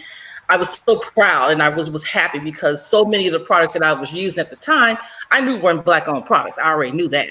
And they didn't really have me in mind and they weren't making money. They were making money off of me. And I feel like my dollars can go to someone else who can really, who is someone that looks like me and deals with hair issues and beauty issues like me. And so when Carol's daughter sold to L'Oreal, I believe, I was very, very disappointed with that. But you have people who still don't believe that Carol, I think the owner has like 20% ownership into the company, but that 20% isn't a decision making. She has like a very like a figurehead type of position. I think she's like creative director or something like that. I don't know. But it's still masked. The company still promotes itself as being for Black women, and you don't see any parts of the actual ownership or who owns the company anywhere in the advertisements, and that's by design. Right. By design. So there are a lot of people who still think that Carol's daughter is owned 100% by, I don't forget her name, but about this Black woman, and that's just not true. Exactly. And that is very, very, very important. Why can't we own a Black owned, we use the amount of money that Black women spend in the beauty industry. Are you kidding me? Hair, makeup. Are you kidding me? And yet the amount of billions and billions of dollars that we spend, and yet we have what percentage of ownership of these companies? Exactly. That's a problem. I blame it on the get money bitch mentality. Wait a minute, what does that mean? So these new kids, even some of us Generation Xers, depending on where they from, is in this whole damn F you pay me, get money bitch type of mentality. I need to make my money. You need to pay me. Period. Like I just need to always get the bag. Okay? But they're not realizing how detrimental that thought process is too. To you talk about, well, if I sell out to these people, to these masses, we can get widely distributed. But seeing a bunch of Black hair products on shelves is not necessarily influential over the people. But seeing Black owned businesses and Black owned faces over their businesses is more influential. You see what I'm saying? Oh, absolutely. For the future and for the community. And for our psyche, we really don't really understand psychologically what that impact has on us. When it's a difference when you use, I don't know, what is it called, Cantu, whatever that is, that's not Black owned. Yeah. And it's a difference, like, okay, you're using this product. Well, what if this product was actually owned by a Black family? This is their product line of hair care or beauty product usages. Psychologically, that has a definite positive impact on a person, on a Black person, because they really feel a connection to that versus a big company like a L'Oreal or whatever these other companies that are out there that they feel is of quality because they are this other name, whatever that may be. And I just think of the psychological effect that it has on us when I'm thinking about these products and who actually owns these products and services. Right. So I was on Facebook the other day, and the daughter of the creator of Jamaican Mango and Lime, she was on there being ghetto. I ain't gonna say ghetto. No, I ain't gonna say ghetto. Let me stop saying it. She's very angry at people being upset about, she's on Facebook Live. She's very upset about people being upset about them selling. Who was this? Jamaican who? Jamaican Mango and Lime. They're down there at the bottom. Oh, okay. Bottom right hand side.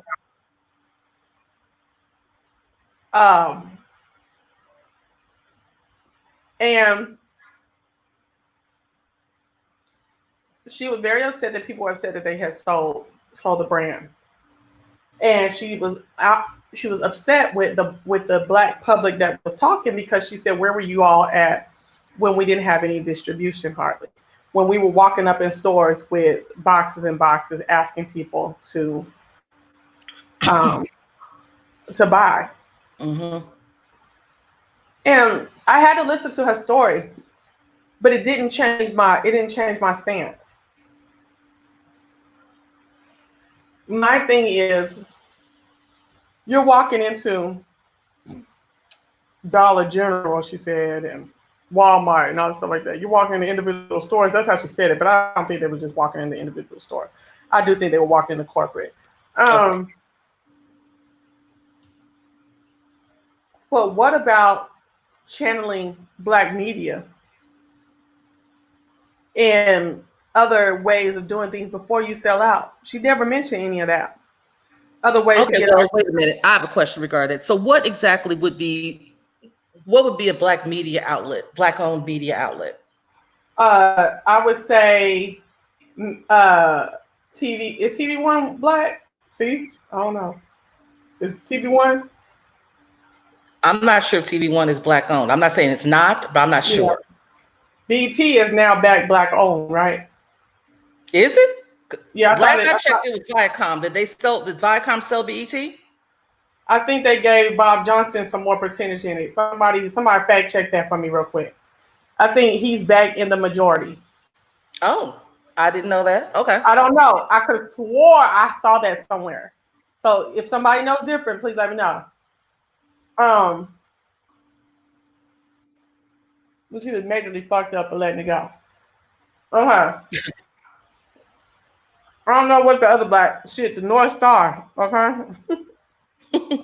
Well, we have a Black-owned radio station. It's a talk radio station, and that's WVON AM radio here. That is Black-owned here in Chicago. Terry Broadcasting, Oklahoma, and Dallas.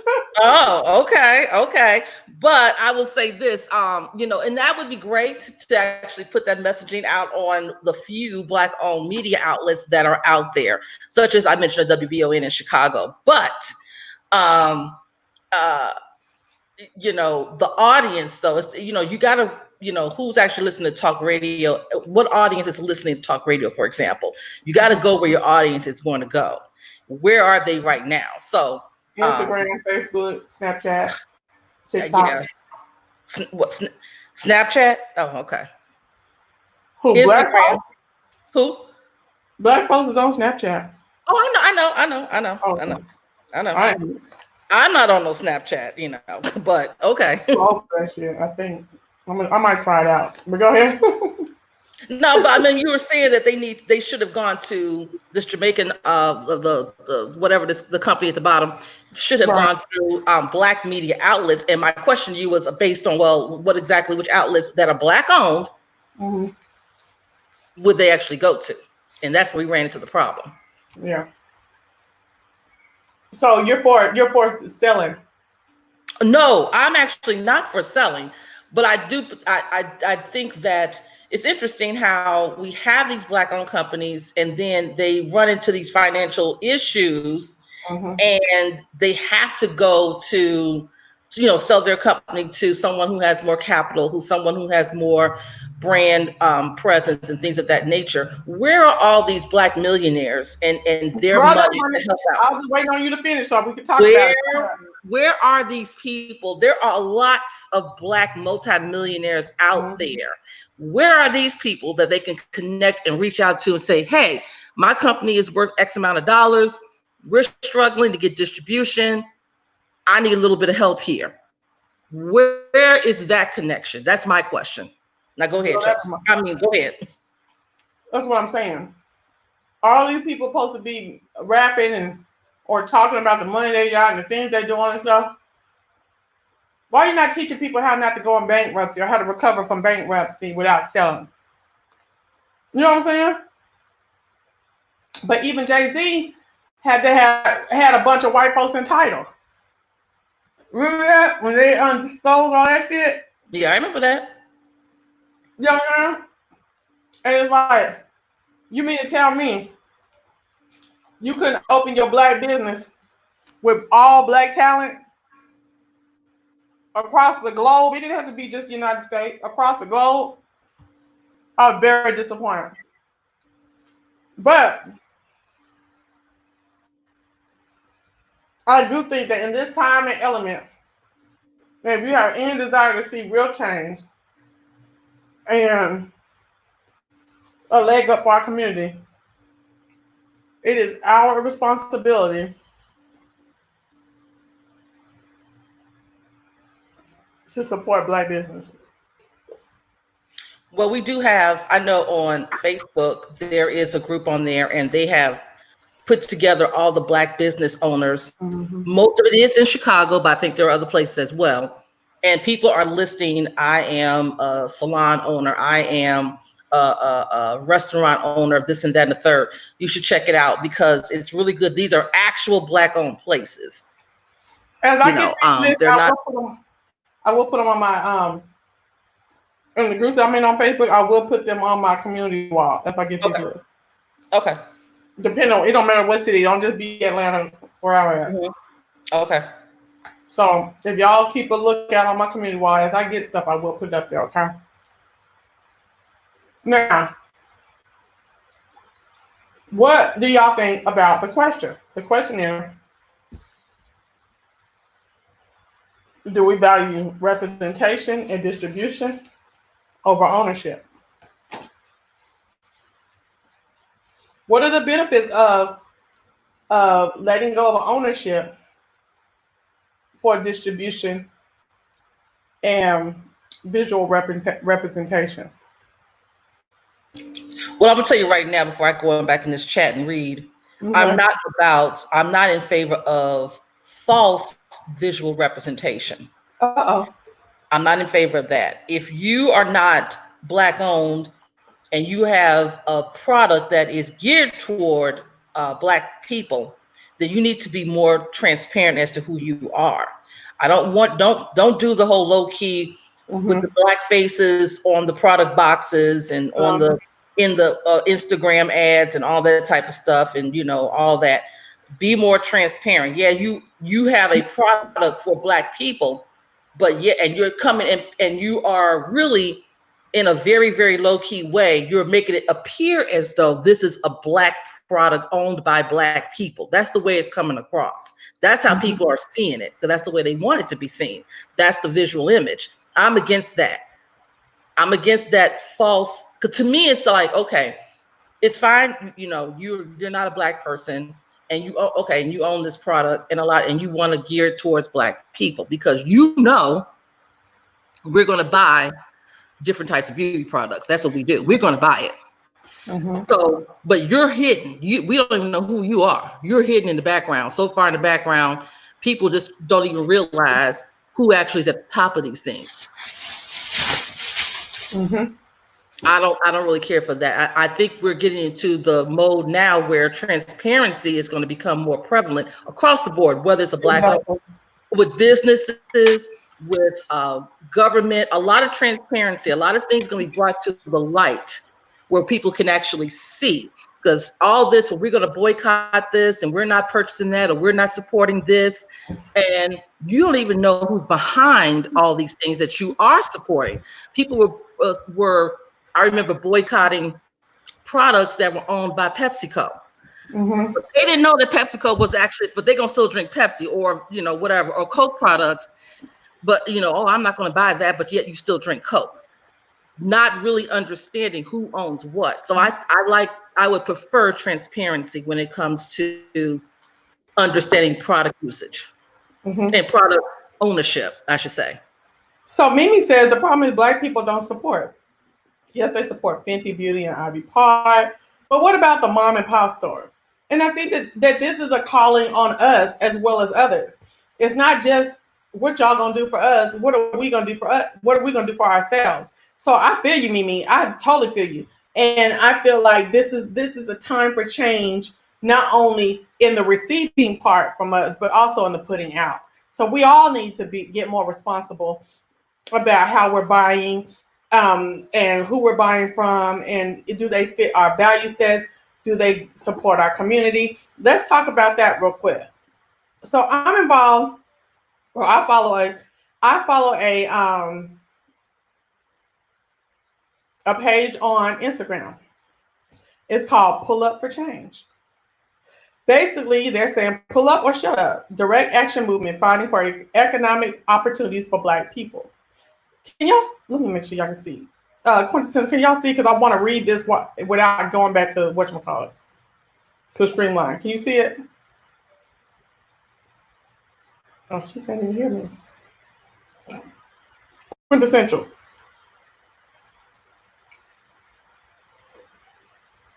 Quintessential. Quintessential. Yo, what's going on? Girl, I have to walk away. I'm cooking. Oh, okay. I thought I was messing up something. You know, I don't want to know what I'm doing over here. I can hear you. I would just have to walk away because I'm trying to bake this chicken. Go ahead. I hear you. So this is a page I would ask that you all go follow. It's called Pull Up or Shut Up. Jackie Aina is deep in this too. I think she was at first. I haven't seen her in a couple of days. But it's a Black girl who is running this. And basically she's saying, I am calling out every business. I want to know, what is your Black representation in your executive realm? And your executive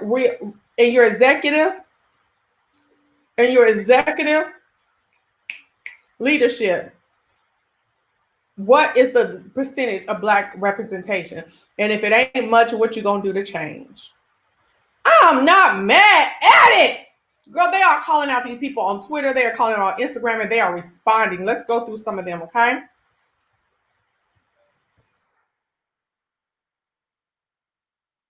Nike. Oh, fuck. No. I don't feel like going in there. I don't even know what my damn password is. See, this is the bull crap. Hold on one second. I'm already about to do some shit. Girl, I'm about to stun on some folks. Hold on. Let me get y'all off of here so I can figure out my password real quick. Hold on. I'm pissed off.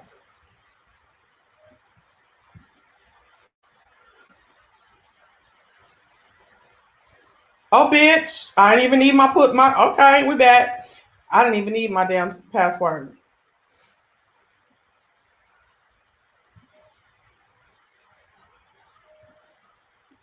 And please, another thing I want to say, YouTube people, I'm not going to let you on my Twister Weather channel, period, on Instagram. It ain't going to be shit I delete everybody's requests unless they're family or friends that I know. Please see me as Cemented. Moderators, please put that in the chat. Cemented, CMEANTIT on Instagram. I will let anybody on that page. All right, let's share. Okay. Damn, they added somebody while we was playing with it. Cover girl, let's go look at their asses. Cover girl pulled up. So basically the thing is, if they disclose what's going on at their businesses, then they didn't pulled up. Okay. So Cover girl pulled up to show their specific action plan. Their numbers were included in the Coty Inc. disclosure. Thank you for your commitment. Well, I don't see what they said though. Hold on. As we resume our CoverGirl beauty content, we want to reiterate our support for the Black community fighting for equality and justice. Our Cody Inc., which I don't know what that is some trademark, pulled up for change. And as Cody Inc. brand, we want you to know that we are taking action and indeed increasing our action to realize a shared vision for a better, more inclusive and just future. CoverGirl, see, they're doing a lot of talking. What is the numbers? CoverGirl has always championed inclusivity. They have include equality and fairness, and are honored to have worked with the most beautifully diverse group of creative collaborators. We remain committed to that. We have donated to the NAACP, Black Lives Matter, Equal Justice Initiative. Lastly, we kicked off an important learning program and commitment. Change the conversation. Oh, an internal education series to equip U.S. Cody associates with information and training on race and justice in America. Our work is far from done, but our intention is clear. Racism has no place in our world. Okay, so we got to watch when motherfuckers be doing a bunch of talking and stuff. We got to make sure they do what they say. Hold on 1 second. Let's keep on going through this. Girl, it's hot as hell in here. These damn lights. Okay, I don't see shit that we usually do. PayPal announces $530 million committed to support Black businesses. What? Strengthen minority communities and fight economic equality. You better go see how you fit in that $530 million if you got a business, Black folk. Okay. I don't do it with no Victoria back on. Mac. Let's go see Mac. Niggas love Mac. Girl, boo. Oh, let me see what's going on. I'm about to turn this phone off since I ain't gonna call. Okay. I see what you're saying. Okay. MAC stands with and supports the Black community in the ongoing fight against systemic racism. So basically, they consolidate. They said, breaking out their numbers independent from the Estee Lauder companies, consolidated release. 18% Black representation across the organization, 17% in the executive team. What, Matt? And 4.5% at director level and above. Comprehensive pledge and action plan. Thank you for the transparency. Wow. Because, baby, when I tell you, when we look through some of these places, they ain't got no 18%. I've been watching this since the COVID. Since George died. That's when this stuff started. Well, who else y'all want to see? Let me know if y'all see somebody. I'm gonna go back and Mazzani. Let's go look at Mazzani. While they act like they Black. Them another ones that act like they Black. Now, don't they? Yes, they act like that they is Black. True. Yeah. Mazzani pulled up, celebrating the Black leaders in their business. Who I know is this lady Black? I don't know about that. I'm trying not to do that, but can we do that? I don't know. Okay. L'Oreal. Okay, L'Oreal, me ass. So let's go see what they talking about. Yeah, they're not Black owned though. I think a lot of folks assume they were by the name. You see what the lady said? Just like a lot of our brands that aren't from us, but they want our dollars. Come on, you said it just a while ago, quintessential. So the mover and shaker. Jada Fountain is assistant manager, marketing and but what is that? Vice president of sales. Okay, the numbers guy. Okay, come on, Mazzani. I like how they did this. They didn't just throw out no numbers on a little black and white. Let me see these motherfucking faces so I can see if they Black. Okay. Yeah. The idea tour. What is that? Come on. Toomey. Come on, Toomey. With the blunt cut. Oh, that is a wig. Come on, Toomey. Assistant Vice President of Marketing and Product Development worldwide. You better. Y'all need more representation in the stores though. I've seen 3 people. Okay, well, anyway. See, I'm not finna do this with y'all right here, okay? But whatever, you showed up and you pulled up, okay? So anyway, let's keep going. It says, do not buy where you will not be hired. Y'all better get into it. I saw that the other day. I said, yes, indeed. Come on, Iman. Let's see what Iman, I saw the other day. 100% women, 85% Black, 100% committed to women of color. Are you still there? 5 years. And baby, that shit gonna tear your motherfucking face up. Do anybody wear Iman? Hello. No, I got bad skin anyway. My whole family got bad skin. Don't let me say that, y'all. I am here for it. Come on, Iman. I am here for it. I'm not mad. Don't let one individual fuck around trying to play games and shit. Fuck around with it. If you can wear Iman, go support Iman. I just can't. I got bad skin. I come from a long line of folks with bad skin. Okay. BH, I'm about to throw that shit out now because I didn't have it for too many years and girl, I've been using the same palette since 2014. Child, don't even start. Now I got some new ones, but I do most of my makeup. When you see me in makeup, is this one palette. Okay. Pulled up, no black employees. Whoa!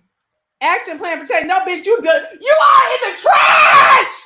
Okay, yes. Tell me, BH Cosmetic, you're in the trash. You ain't got no black employees. No black employees across the organization. Do y'all read that? BH Cosmetic has always stood for inclusivity. You a motherfucking lie. You ain't got one black employee, okay? Don't let these words fool y'all of our diverse community, both externally and internally. We have heard the call to pull up or shut up. Shut the fuck up. Of the current 41 full-time employees in our Los Angeles corporate headquarters, 35 opted to self-identify on our employment forms. Okay, bitch, what did you get?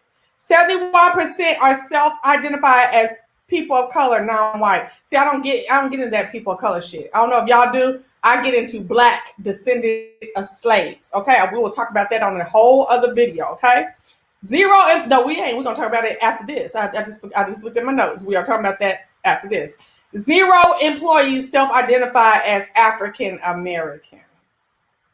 Goodbye, BH. Let me go see what y'all comments are real quick before we continue on this.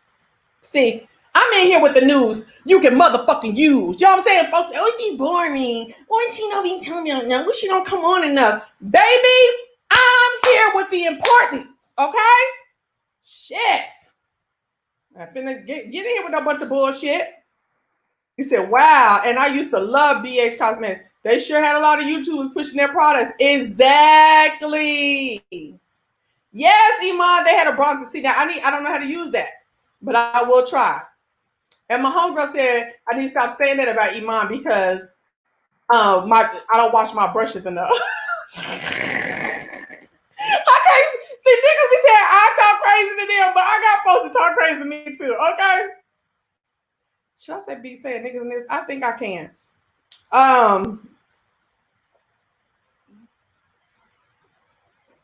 Okay. Ambien. Oh, I don't know. Y'all go look it up. Google it, Shell. Because I'm going to just keep going. We're going to go through this just a little bit. Black Opal. Is this Black Opal?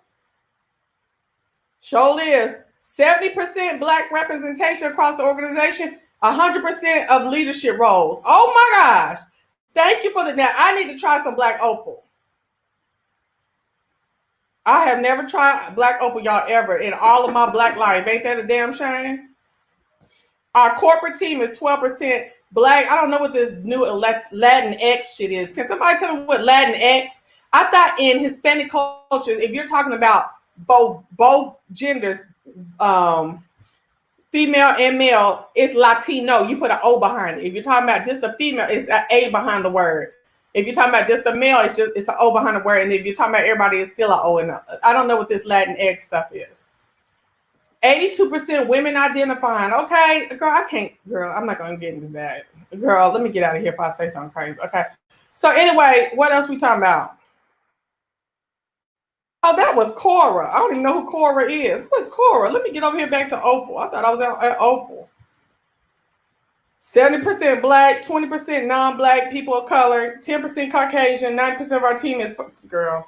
100% of our leadership team is black. Okay.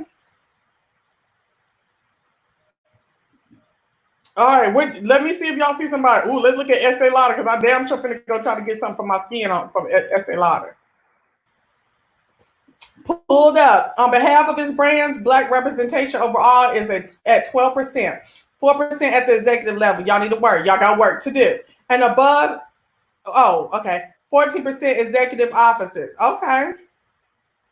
Thank you for the transparency. Okay. They're letting you know, look, and please do not skip over. So they letting you know all that Estee Lauder encompasses. MAC, Estee Lauder, Smashbox, Aveda, Too Faced, Bobbi Brown, Becca Cosmetics, Bumble and Bumble, Clinique. Oh, baby. Okay. DKNY, Dr. J. Art, Darfin, Donna Karen, Glam Gold. I don't know who these people are. Tom Ford. Okay, Origins. I know Origins. Ooh, bitch. Hold on. Let me stop cussing. Miel. This is Miel. Look at Miel's team. I ain't never seen Miel in a store. And I'm a store buyer. I don't like to buy online. Put a 100% Black representation. Wow. I'm gonna have to look y'all up. I heard they're a luxury brand. But maybe we just have to, pull up. Ipsy. We stand to change. Girl, let me tell you something. This girl should pull up or for change. Pull up or shut up. These people is coming through like, look. Please don't start no shit with me. I promise we finna do this. We finna do this and that, okay? All right, let's see what they said. It's not enough to stand for change. We must stand to change. Okay! While diversity and inclusion are critical to the lifeblood of IPSY, essential to our mission of self-expression, we certainly have some work to do, both internally and externally, to increase representation across the board. Thank you to Sharon Chuter, the founder of Uoma Beauty, for holding the beauty industry accountable and sparking a conversation that is long overdue. Our company is 60% people of color, including Black, 4% Black, 68% female identifying. Our leadership team is 41% people of color, including Black. I ain't, girl, we're gonna talk about it. 7% Black, 60% female identifying. Okay. Baby. Who are these people right here?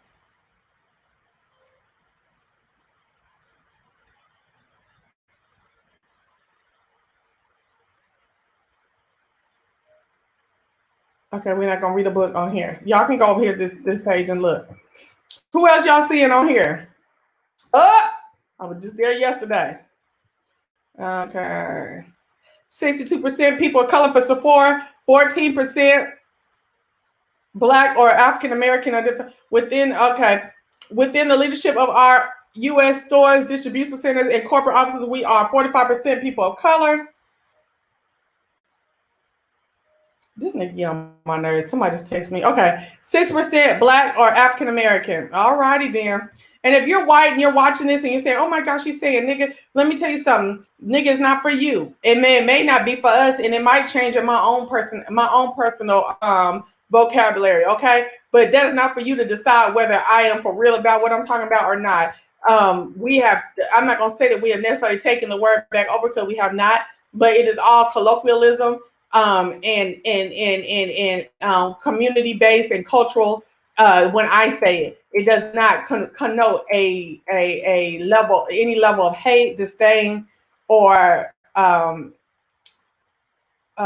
condemnation. Get into that. Okay. Unilever. Let's see what Unilever is. Remember, I showed this the other day. Dove. Dove with their little funky selves. Dove always in some mess, some racial stuff. Okay. Vaseline, Q-tips, Degree, St. Ives, Tazo, Tea, Lipton Tea, Ben & Jerry's. You see, Ben & Jerry's not playing no games though. Okay. Suave. On behalf of all the brands, they have 8% Black representation across the organization and 17% across their leadership roles. This is your own individual time to decide what is acceptable to you and what is not. I just ask you to think about your Black and your Black green dollar, okay, when you are out here. And please understand what it means to spend it in certain ways. Now, we're going to keep on going. I got tired. I done read this. So, I'm going to keep on looking. This is the lady who started it right here. Let's see what you got to say. Come on, baby girl. Oh, no, we're not listening 10 minutes. Hey, guys. Firstly, I just want to say this is going to be a much longer video than normal. So please stick with me. But it's a very, very, very important video. First of all, TikTok, time's up. So we gave 72 hours challenge to brands to voluntarily release information on the number of Black people they have employed in the corporate offices, as well as in leadership roles. I want to thank every single brand who's participated to this point. It takes a lot of courage to self-reflect. And I love that a lot of brands have seen that it was much needed. The challenge is much needed to look in the organization, look at things with a very different lens than brands usually look at things and implement real lasting change, is going to have an enormous impact on Black lives and the Black community in general. And for this, I really, really thank you from the bottom of my heart. And we are here to continue to work with you and help you. Now, what's next? For all the brands who continue to release that information. But from this point on, what we're going to do is we're going to start to have very, very targeted moves. So for a lot of the brands who've chosen to be silent, I'm going to assume it's because you didn't know, right? I'm going to assume it's because they told you what assuming means. This was going on. So what we're going to do is that every 2 days, we're going to release a list of 8 brands for us all to use our collective effort to target. And by the way, great idea. It came from multiple people from the community. They wrote back to me and suggested, hey, instead of us like tagging brands randomly, after this is over, can we just all put our collective voice and target select brands one at a time to make sure that they definitely heard us and they have no excuse that they didn't hear us. And I think that's an absolute genius idea. So thank you so much. I mean, this is your movement. You're telling me what to do, and let's continue writing and getting some accountability and real action for change this time. So every 2 days, we're going to release a list of 8 brands across industries. Another thing I wanted to clarify, I know beauty brands have been the ones who've responded. This was a challenge to everybody. The difference is that the beauty influencers and the influential people, especially Black people within the they got behind industry, co-signed it. You know, Jackie Oina putting herself out there, Nima Tang, even Patrick Starr, Chloe Morello, you know, so the beauty community really came out, and the influencers within the beauty community came out to demand change, which motivated you guys and look at change. So I really encourage all the influencers within the fashion community to do the same thing. If you do not ask for change within your industry, it's not going to come. Yes, indeed. They did that. Y'all better go to this page. Let's go ahead to Kylie. I was requested Kylie because I know I saw it and went on about my business. I had time to deal with it. 13% Black, 45% by people of color. By, what the fuck is this? 53% white, 100% women identifying. No. Oh, 30% representation and leadership team consists. Okay. 13%. Hell, bitch. That's what the you selling to us mostly. Okay, and that's what the damn. Oh, this a no. Yeah, 13% ain't enough, is it? That's a no for me. Yeah, 13% is what the damn United States is. 14% Black. Bitch, you sitting here selling to us mainly. I ain't gonna say mainly, but you pander, and you only got 13%. Girl, Kylie, get back away from me. Hold on, let me get. Excuse me, I'm trying to stop cussing, y'all. Y'all know when I get excited, you know. All right, hold on. Who is this? Shea Moisture, girl. You know they bet Black supposedly. That's what they say, but I don't think so. Pulled up 58% Black executives. This is the face of their executive leadership. Okay. Look like a bunch of weave. Oh, no, it don't. No, it don't. Never mind. Excuse me. Let me shut up. We don't want to do that. Yeah, we don't want to do that. I don't use Shea Moisture anymore. I used to, but it doesn't work for my hair anymore. Yeah, because they changed it when they sold out the first time. They changed a lot of stuff. The products. I'm not seeing that. Elf. Let's look at Elf. Look. Oh, they got an update. Okay. Thanks for inquiring about our team at Elf Beauty. We are proud of all 153 U.S. team members, of which 70% are women and 45% are diverse. No, bish. We didn't say that. Okay. Using the definitions established by the Equal Employment Opportunity Commission. Come on, Elf with your bull crap. The breakdown of our team is as follows. 1% American or Alaskan Native. You need to get that together. American Indian. 17% Asian. Oh, really? Elf. 7% Black or African American. 14% Hispanic or Latino. 7% 2 or more races. 55% white. Bye, Elf. We're almost to the bottom. Yeah. Okay. So check out Pull Up for Change. That's the name of Pull Up for Change. And you can kind of monitor this, every so often. And like she said, the reason why you see mostly beauty places is because Wet and Wild. Come on, we gotta go to what we can afford. Come on. Oh Woo! no. Okay. I didn't know that was even still around. Yeah, I ain't had no Wet and Wild in about 15 years, but we still gonna go see. Okay, Markwins is a minority-owned, family-owned, privately held company founded by Taiwanese immigrant. I want y'all to know, when they say minority-owned, minority do not mean black no more. Minority is minority culture that do not have large numbers like the white oppressors. Okay, I'm just letting y'all know. We do not have a board, and our owners are family. So these companies that I'm about to show you are, which are Delicious Formula, Wet and Wild, Black Radiance Beauty, Black Radiance, y'all, Laura and Lorac Cosmetics, Lit Smackers, and Markwins Beauty. They are owned by Taiwanese people. Okay, which is like a Southern China part. We are proud that we represent a diverse group of brands. And our team is 27%, which they should. If they're an Asian-based company, okay, I can see them having a bunch of Asians there. I'm not tripping over that. Latin American is 27.5%. African American is 12.5%. Caucasian is 12%. Do you see how these Asian companies, they ain't let no white folks come run them down? You know what I'm saying? Look at the Caucasian as opposed to the Asian. Them Asians like, no, bitch, this is our shit. And see, that's the issue. Why can't we do the same thing? Exactly. But Asians are more white than black, I think, to a lot of the oppressors. You know what I'm saying? I know that a lot of white people, especially when Asians start coming to America, they didn't like Asians. But I think they accept Asians before they accept black. It's something about that black skin, that black dick, that black hair, and that black bottle. Okay. Okay.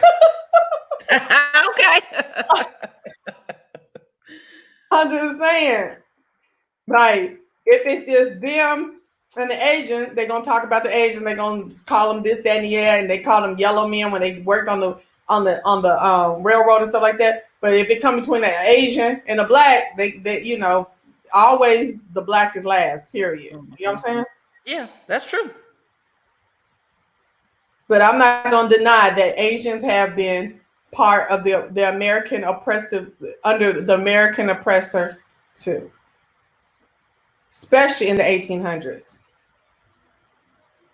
Y'all see that white lady talking to that Asian lady all crazy when she was just trying to stretch on the staircase? Did y'all see that?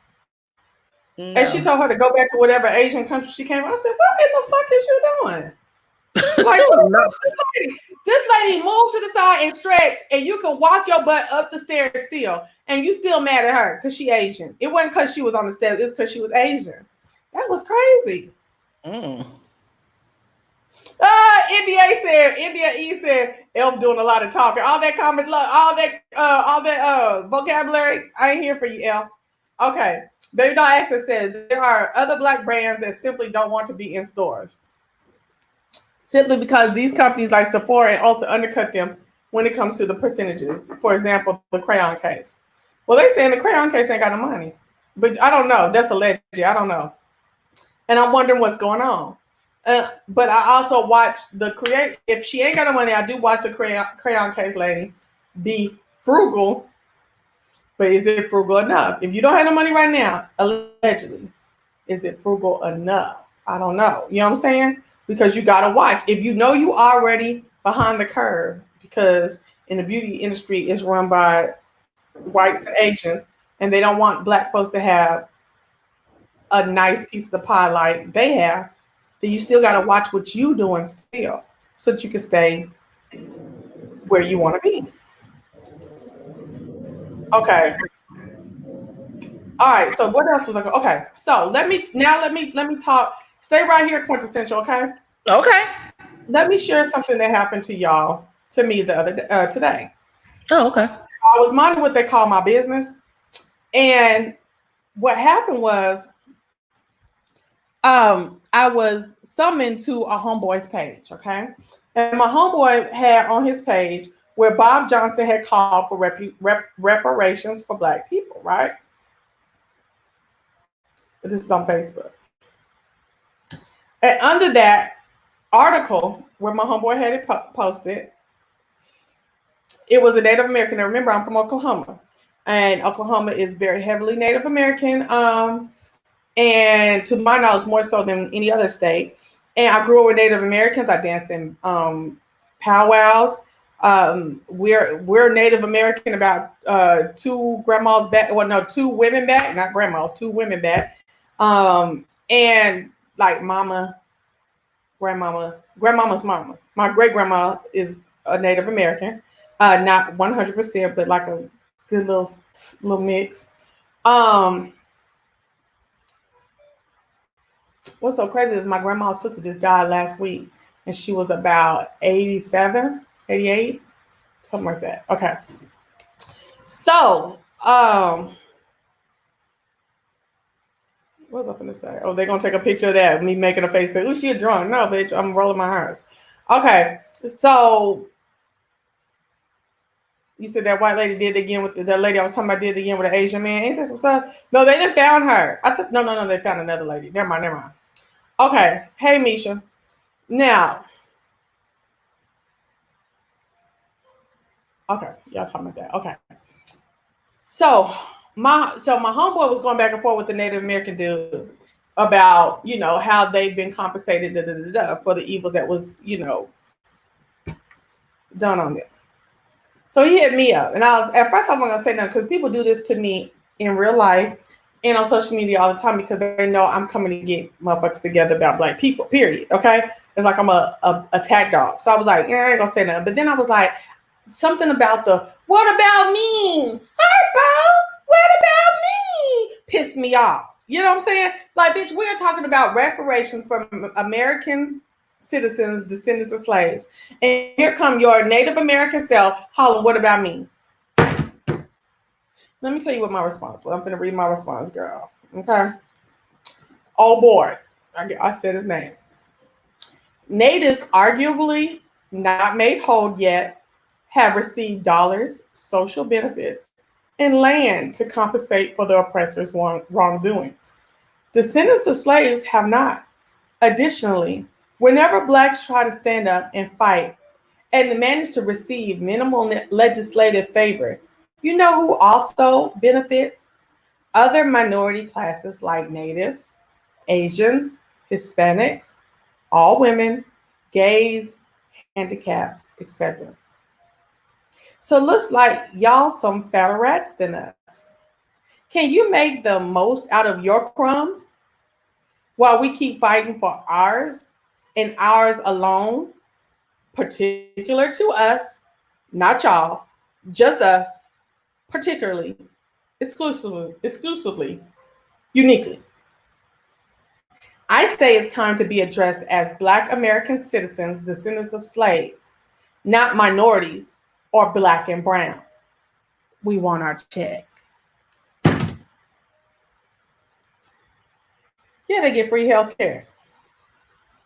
And I said, this is what always fucking happens. We do the work, we do the marching, we do the fighting, we take the lashes, we go to jail, we do all this stuff, and everybody else benefits.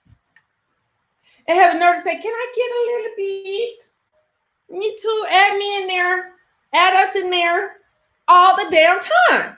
But when they giving land for casinos, free healthcare, free education stuff, we ain't nowhere in that legislation for the Native Americans. Okay? I done watched it. Okay? I'm from Oklahoma, land of the red man. Period. And you know what? I ain't mad at none of it. But you will get your, what did I say? Let me tell you the other part. This is what I said when I talked about it later. What is the problem with Black Americans, descendants of slaves? That means blacks who are descendants of slaves, okay? Because I'm seeing a lot of conversation about what does mean from Africans, okay? first, second, and third generation. What that mean? Us too. No, not you. Okay? No. You are not a descendant of slave. I'm seeing a lot about what about me? How about me? From Caribbeans. Oh, no. Brazilians. Oh, no, baby. Unless your Brazilian claiming self somebody was a slave in the 16, 17, 1800s here in America. We're not talking about you. Okay?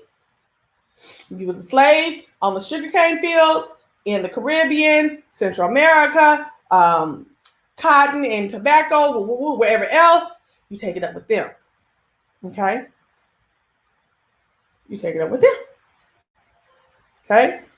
And I ain't mad at you. I believe you have a reasonable gripe.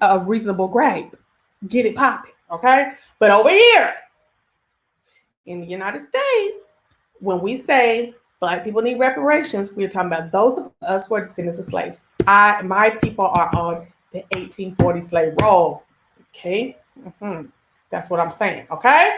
Now, and it's a source of pride for me. My ancestors helped build this country on tobacco farms and rice fields in South Carolina. Bye-bye. Okay. What is the problem with Black American descendants of slaves? That means Blacks who are descendants of slaves, okay, receiving monetary recompense for the evils of slavery, which also near wholly built this country financially. Okay, we talk about structure too, but right now we're talking about financially. Why do other groups get individualized legislation and benefits, and ours largely have to be shared? I say to other groups, even those with understandable gripes against the United States, get your knees off our necks by getting your hands out our pockets. Again, power concedes nothing without a demand. By Frederick Douglass. Add this to our list.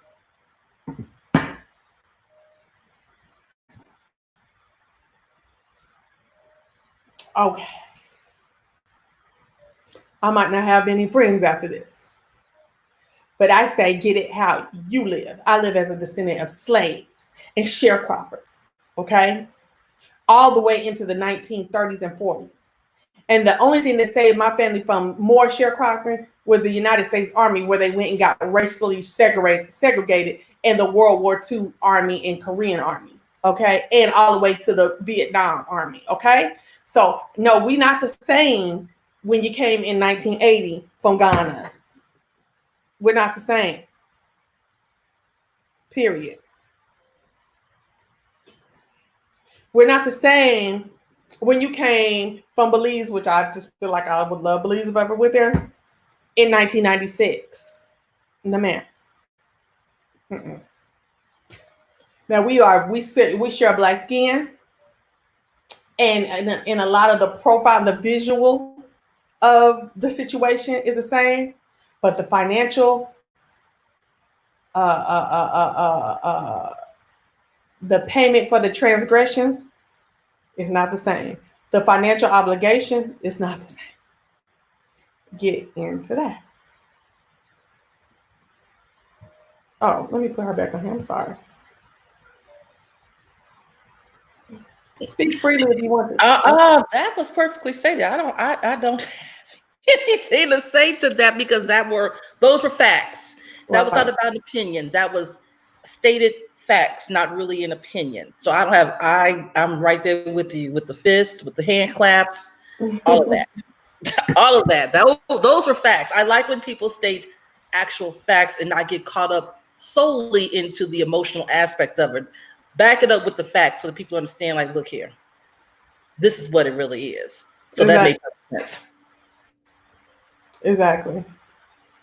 So I'm just saying, we love you. We're your brother in the plight of having Black skin, but in the reparations, descendants of slaves only. Period. Mm-hmm. So, okay, what's the next point of this video, child? We 2 hours deep, girl. I knew I was gonna be on here for a minute because I had a lot to talk about. Yeah, you did. Okay. Yes, you did. You started off the video saying this is going to be a long one, but we got a lot to talk about. And it was very, and I will say this before we get to our next topic, that it's very informative. There are resources there. I hope you post all the resources in the community wall. I did send you an email about the podcast. If you want to see and share with your community, that'll be great. It's not just, again, a bunch of opinions and we're just screaming and yelling about not being treated fairly, but it's actually facts and historical information to back up the reasons for the actions that are taking place. Now go ahead. Okay, so let's look at what you said. Let me get it up real quick.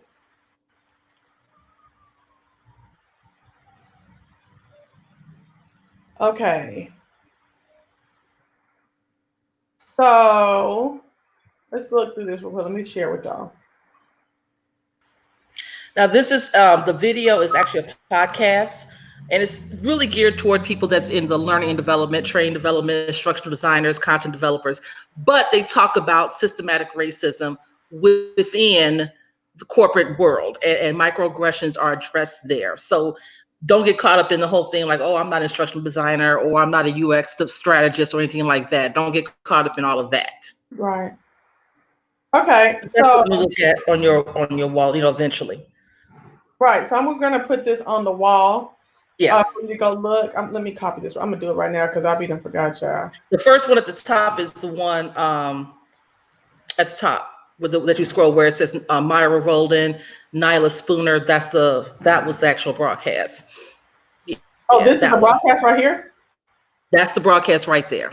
Where it says let me in or whatever. Yeah, that's the broadcast. Yeah, okay. So, okay, cool. Okay, so let me put this on my community wall right now. And so y'all remember to go check out my community wall. What is the caption again? Tell me a caption. It's about the intersection of racial justice and learning development.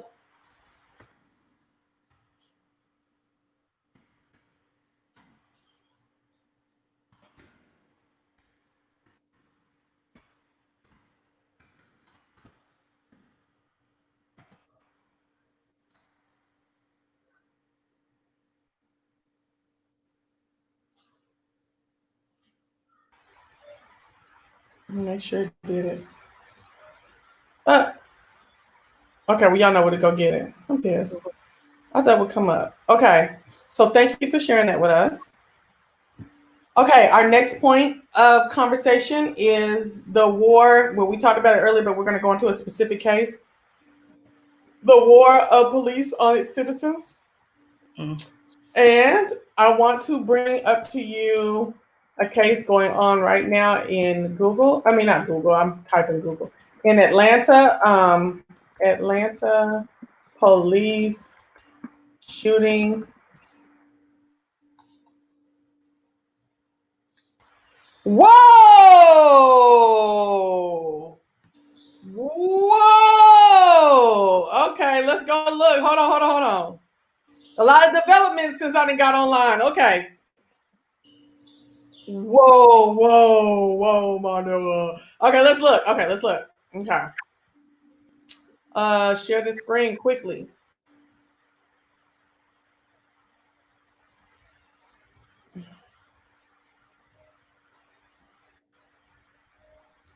Atlanta police chief steps down after black man shot and killed by an officer. Baby, what is going on?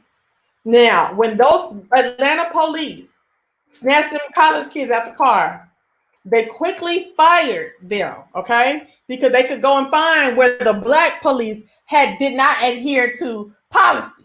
But all these white police all throughout the United States, they can't find no policy on their ass. You know what I'm saying? I don't know if y'all noticed that shit, okay?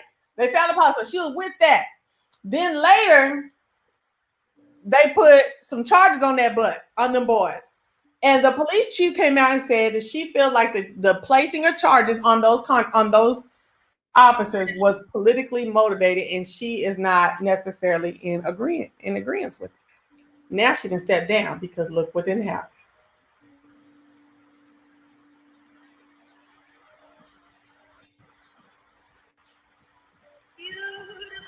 Baby. What makes makes a business a business. It's from structure. The everyday entrepreneur ready to put themselves out there. We're all sailing. Oh shit, we in it for the long haul. But we will make it to shore. It's been done before, and we will do it again.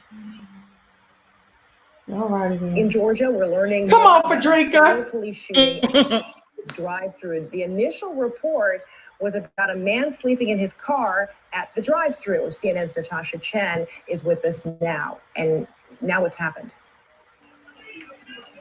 Well, Fred, there are about 3 or 4 dozen people who have gathered here on University Avenue in front of that Wendy's to protest. And I want to talk a little bit about what we know from the Georgia Bureau of Investigation, who gave us a press release of this case so far.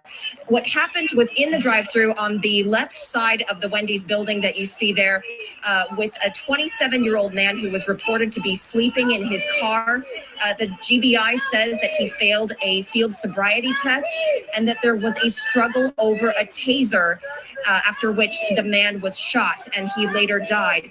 Right now you see police blocking this street as these protesters peacefully are making their voices heard. Peacefully, that should get on my I also want to point nerves. out a really interesting conversation that happened just within the last 30 minutes between these protesters and council member Joyce Shepard in Atlanta. The protesters were specifically asking her about the issue of defund the police, was a phrase you've probably heard a lot around the country lately, and about redirecting resources to other services in the community that could have helped this man instead of police with their weapons. Here is what Councilmember Joyce Shepard said. There are layers of what we have to do that across so many different entities, not just the She ain't even got no good mask on. Fulton County, the state. Let's talk about the state, the federal government funding to really make this happen. Yeah, so he all in talking her about face. just taking money from the police department is not it, because at the same time, we still have crime on our street. So you hear her saying that the solution needs to be multifaceted, and these people really just want to see change. She talked about the fact that Atlanta is having a 45-day task force to talk about reforms, and these people really want to get that process going. And right now we want to emphasize that this particular incident is still under investigation. We have asked for body cam and surveillance video and have yet to see it, though we know that there are some videos in existence that have been circulating among protesters and other folks on the internet. Fred. Let's find something else to look at real quick. Let's read the article real quick.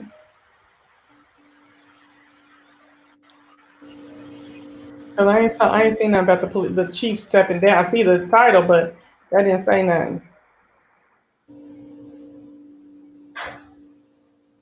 So basically, the man was asleep in the drive-thru, and the police was called for some reason. I don't get that.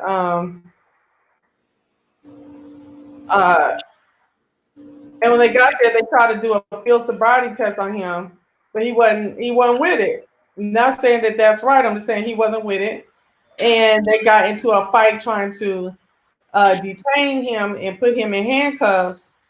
And they say he went for the taser, but they were already pointing the taser at him. He would kind of like grabbed it out the hand, and somehow he got up, jumped, and ran, and they shot him in the back. Now, why the hell would you shoot him in the back and he running away from y'all?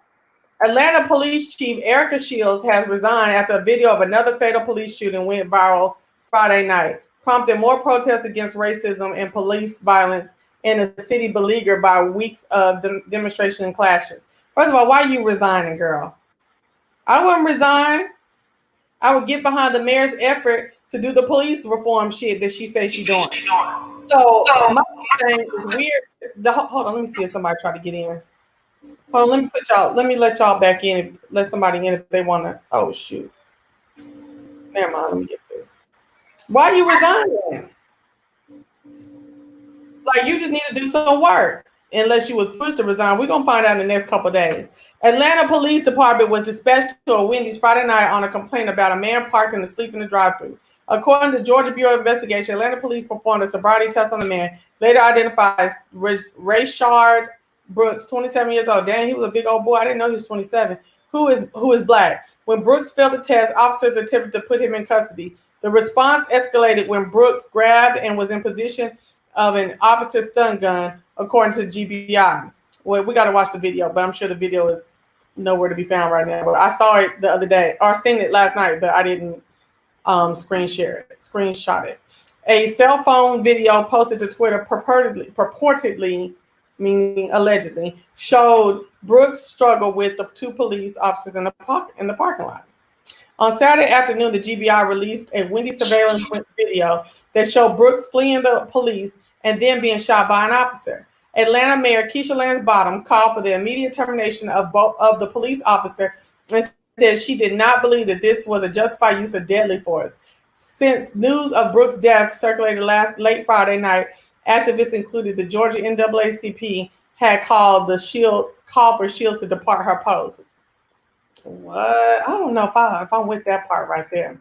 What has become abundantly clear over the last couple of weeks in Atlanta is that while we have a police force full of men and women who work alongside our communities with honor, respect, and dignity, there has been a disconnect with what our expectations are and should be as it relates to interactions with our officers and the communities in which they are entrusted to protect, Bottom said at a Saturday evening news conference. Or she must have just had it just now then, Saturday evening. It's the evening? In the Wendy's surveillance video, Brooks entered the frame at 10:22 p.m. and is shown running away from one of the officers who is running behind him.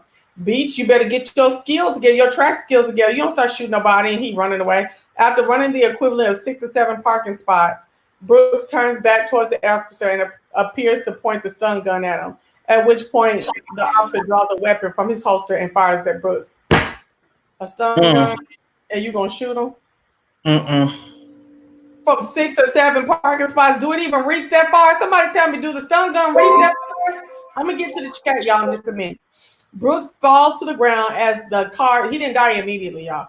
Brooks falls to the ground as the lot pull aside and both officers stand over him. An ambulance later arrives and takes Brooks away. The video does not appear to show Brooks' initial struggle with the officer. I saw the initial struggle. GBI director Vic Reynolds said that he was releasing the footage in an effort to be transparent.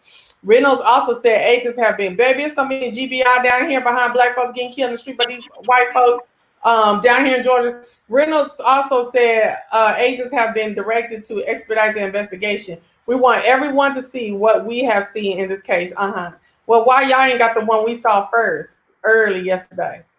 After the shooting, Brooks was taken to a hospital where he died after surgery. God dog. Protesters in Atlanta gathered again on Saturday following weeks of nationwide protests over the death of George Floyd, who died after a Minneapolis police officer knelt on his neck for more than 8 minutes. Okay. Brooks' death marks the 48th officer-involved shooting the GBI has been asked to investigate in 2020. I just said it, girl. I already knew it, and here go the proof. Bam, girl. I'll be in here telling no goddamn lies. I've been watching this shit. The GBI is down here investigating this racial bullshit. Earlier this month, a judge in Glenn County, Georgia, ruled that 3 white men accused of killing Ahmaud Arbery, a 25-year-old black jogger, in February will stand trial. Girl. Somebody tell me if a stun gun gonna kill a cop or fuck a cop up from six parking lots away. 6 parking lots. Parking spots, not lots. Parking spots. Baby, they've been adding Keisha all day and night, baby. They're not fucking with Keisha. You're doing a bunch of talking. You better be doing some talking for us. Now, Andrew says, since we've been on the stay-at-home order, I had a chance to look up my answer, and I must say, the downfall of the black community is that we don't care about our family before us. Right. Hold on 1 second. Do I have anyone gonna call in or what? Because I'm about to delete this stuff. Then Andrew goes on to say, you don't know where you're going if you don't know where you came from. True. There's a sense of pride when you learn about your ancestors and what they had to endure so that you can have the, hold on. Oh crap, where the hell did his thing go? Y'all got the link to the original shooting, please post it. Hold on, where did he go? Oh. There's a sense of pride you get when you learn about your ancestors and what they had to endure so you can have the freedoms you have today. My goal is to learn about my ancestors directly from Africa, okay? The chief resigned. Yeah, we said that. Share the screen. I already talked about that. The sad part is Mayor Keisha doing everything she can, but the police still want to act up. She trying to get that. She getting touted as one of the vice president candidates too. Did she get vetted, or she's in the process of being vetted? I think she's in the process. So that might mean nothing to you. You know what I'm saying? Because I said I think she's in the process. Okay. Okay. So but I did see an article where they said she was, but it wasn't from like CNN or MSNBC or CBS or nothing like that. Okay. She ain't ready. If our girl Stacey Adams ain't ready, they say Keisha Lance Bottoms ain't ready. Okay. So anyway, and baby doll, you know I love you down, but y'all, we still got to put our spectacles on these motherfuckers that look like they doing something. Okay, I get a bad feeling about Keisha. I do like her to a degree, but at the same time, I'm watching her real time down here in Atlanta, and I'm kind of like, I don't know. I don't know if it's all real. I don't know if it's all genuine. Okay, and be honest with you. Okay, now he was on the passenger side of the car, from my understanding. Who, the man? Yes. So they saying there's two stories that it was just him. Then it's the story that he was in the car with his sister. Now, if he was in the car with his sister, who give a fuck if he drunk? So I'm not familiar with the too many to count a shame. Okay, hold on a second. Why not just make sure the man is okay and let him sleep it out? Okay.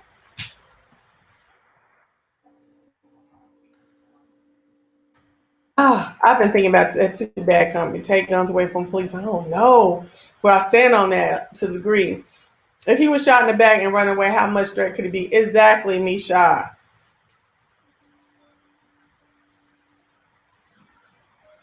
Shell Roundtree, please take your time and say what you want to say. The video, what you talking about? I'm not getting it. Take your time, but we're still here. And it was the officer's stun gun. He knew it was only a taser. Exactly. Send the number in. The number is going across the screen. If y'all want to call in and comment, that number down there is going across the screen. Y'all don't see it? I can see it. Call that number, y'all. It says Cemented Radio at the bottom. Yeah. Yeah. Meeting info. Let's see. Is that it? That's it. Call on in. I mean, this thing been on forever. Look in the turquoise section is right at the bottom. It's scrolling constantly. Yep. They're showing the struggle before the shooting on CNN. Oh, are they? Okay. Shit. Well, what does it look like to you? Because I'm probably not gonna be able to find it. What does it look like what does it look like to you? Who said that? Shay. No, Shell. My bad. What does it look like to you? Let me go in here real quick. Let me see what I can find. Because I want us to look at this type of stuff. I want us to look at shit and talk about it. Are you able to get on CNN from here? I mean, will they let you do that? Shit, I didn't even think about it. Do they have live? Yeah, they do. I believe they do. Yeah. CNN.com.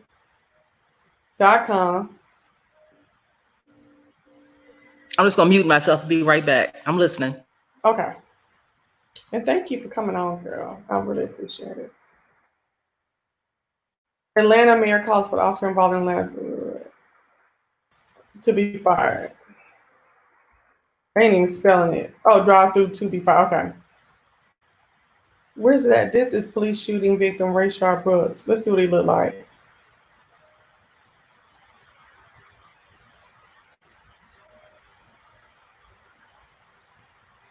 Decatur Red. His cousin Decatur Red provided two. Come on, man. Baby! We're in the neighborhood where George Floyd lost his life. I'm Miguel Marquez in Minneapolis, Minnesota. Okay, come on, Rashard. Okay. Rashard was from Atlanta. I do not believe that this was a justified use of deadly force and have called for the immediate termination. Black folks ain't gonna, white folks ain't gonna appreciate neither one of these videos. If the life is different than the life they live. I ain't gonna say none of them. I'm saying a lot of them. Is that while we have a police force full of men and women who work alongside our community, this is the mayor talking, respect and dignity, there has been a disconnect with what our expectations are and should be as it relates to interactions with our officers and the communities in which they are entrusted to protect.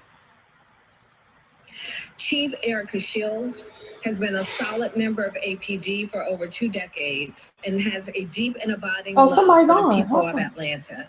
Hold on one second. Because of her desire that Atlanta be a model of what meaningful reform should look like across this country, Chief Shields has offered to immediately step aside as police chief so that the city may move forward with urgency. Hold on one second, rebuilding the trust so desperately needed throughout our communities. Former Assistant Police Chief, hold on one second, caller. Interim Corrections Chief Rodney Bryant will serve as the interim police chief as we immediately launch a national search for new leadership. Chief Shields will continue in a role to be determined. To the men and women of APD, your service and sacrifice on behalf of our communities is not lost upon me. And I I'm coming, boo. Hold on. For the work that you do to keep our city safe. But as Dr. King reminded us many years ago, there is a fierce urgency of now that calls upon each of us, myself included, hold on one second, to be held accountable to the communities in which we are entrusted to serve. They're gonna put your ass out, Keisha, if you don't get it together. We have already convened an advisory committee to examine our use of force policies in our city and expect feedback within the next 2 weeks with final recommendations within the next 45 days. To the family of Mr. Brooks, there are no words strong enough to express how sincerely sorry I am for your loss. Uh-oh. Damn. Okay, so let me get to my caller real quick. Hold on. History is being written now.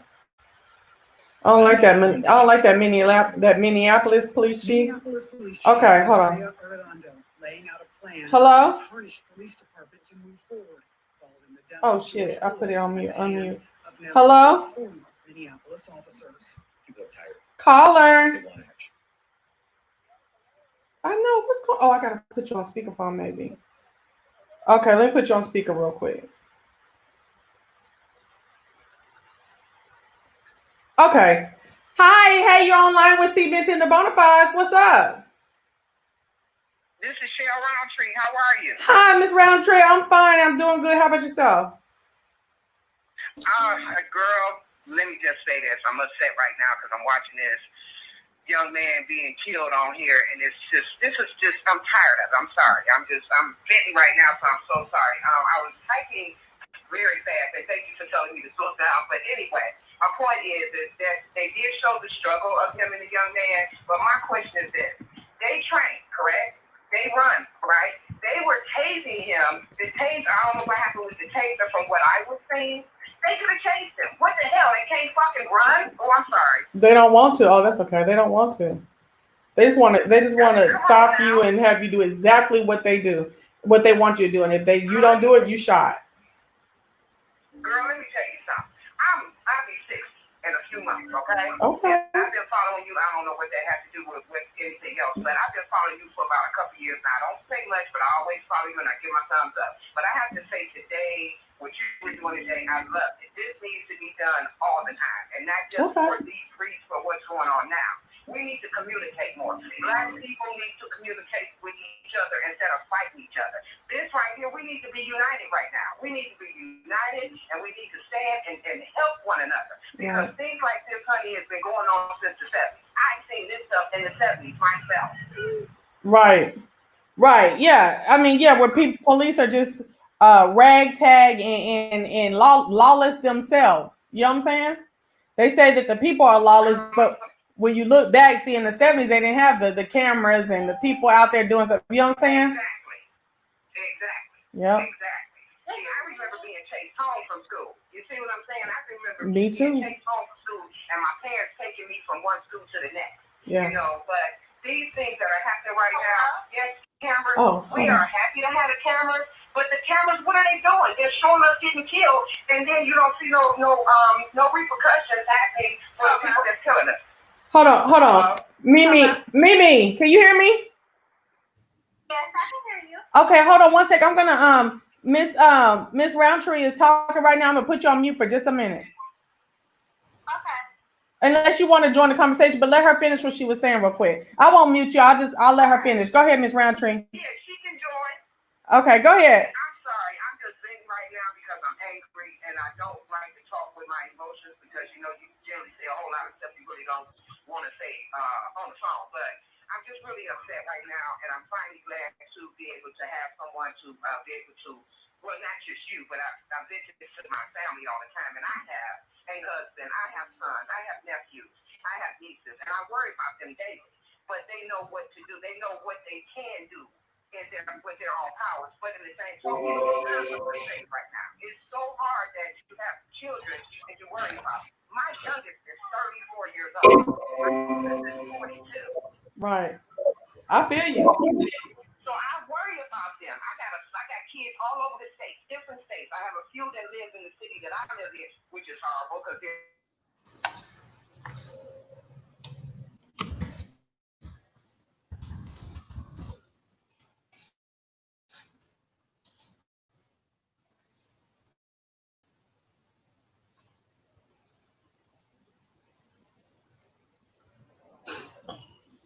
Are you still there? for that. You have done a great job with your daughter. Don't let nobody tell you that different. Thank you. Call me. Thank you. Thank you. I'm gonna let you go because I don't pray about you. I said you were the first person I started following. Really? I'm new to this stuff, and I follow you. And when somebody says something about you, girl, I be wanting to step through the phone. Well, thank you so much. I remember you for a long time. Yeah, I know you are definitely a Bonafide. I thank you for calling in and sharing your opinion. I really do believe that, we do have to educate our young on what to do in these situations. I'm going to show another video after this one about some boys in Tulsa that were accosted by the police. I just really feel as though, we are in a transformative time. It's what we do with it. Yes. Yep. Yes, we are. Yes, we are. Yes, we are. And all you young ladies that have children, please teach your children. Talk with your children. Don't be afraid to have the conversation. Because if you don't have a conversation, somebody in the street will. And I'm going to leave you with that. Yep, that's right. Thank you so much. You're welcome, sweetheart. You have a good one and stay safe, girl. Okay, you too. Okay, bye-bye. Bye-bye. All right, Mimi, what's going on? You're on with Cement and the Bonafides. What's up, girl? Mimi.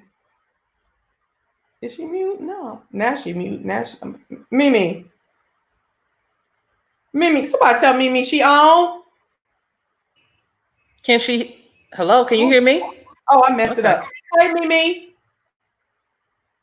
Mimi. Ciao. Mimi. Mimi, you didn't mute yourself, I think. Somebody tell Mimi in the chat. We're going to leave her on here until she get it. Mimi. We're going to leave her on here. We're going to watch this video real quick. Okay. Where was I? I just saw a video. Not that one. Hold on. I got to find these. Ooh, hold on. Let me not just go through everything. Okay, there we go. All right.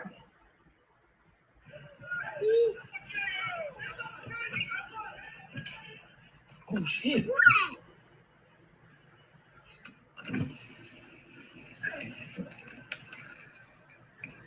Damn, he was wrestling, wasn't he?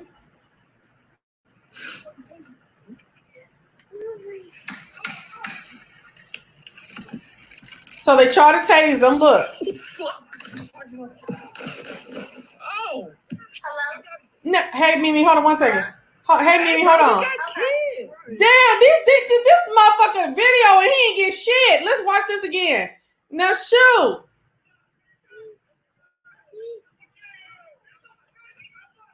Oh, he was a young man. He looked big at first, but he was young.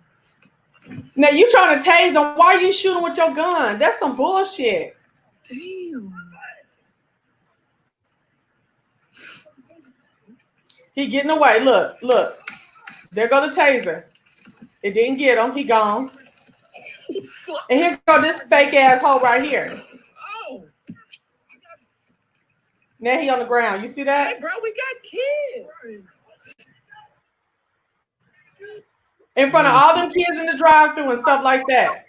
Now, girl, he got to go. The one who shot him, he got to get Zoe, and he need a trial in his future. Now, somebody tell me why the hell you need to shoot that man, and you had your homeboy with the taser. Maybe he just got away tonight. You ain't got to get everybody by killing them. Shit.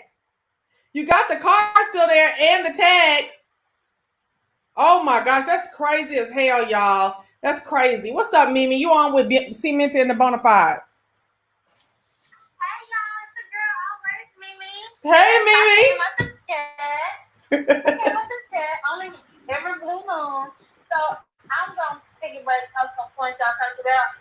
I actually do agree with you that I don't think Keisha should be vice president. My way of thinking is it's only a certain number of black mayors in these cities, progressive cities. I actually think she should stay the mayor because you don't know when Atlanta would have another opportunity to elect a black woman. Oh, black woman. Okay. Just like Lori Lightfoot in Chicago, just like the mayor of DC. You see what I'm saying? That black women of mayor status are getting their cities. They know the plight of being a black woman and having black children. And so if we're going to have these changes, we need to start with the cities first. And then we can do the small towns and things like that. Because if you think about it, if she accepts the VP, who's to say if there be another black person to run or even get elected? Like I saw those lines the other day when y'all went and voted. Girl. 6-7 hours, y'all standing there. That was voter suppression.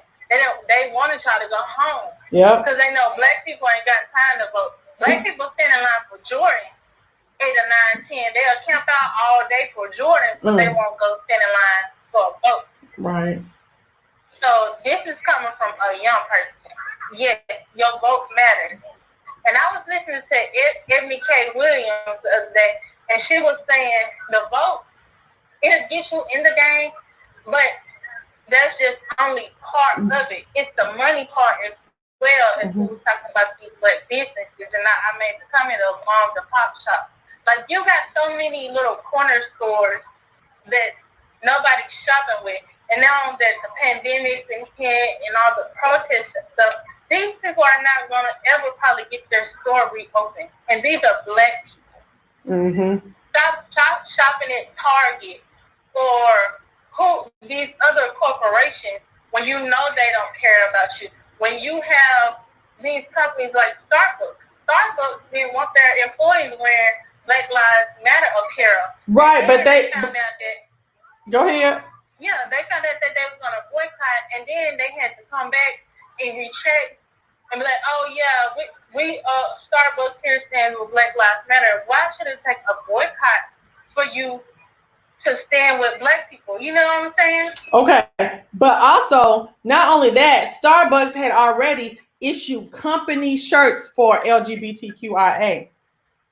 They have a problem with that.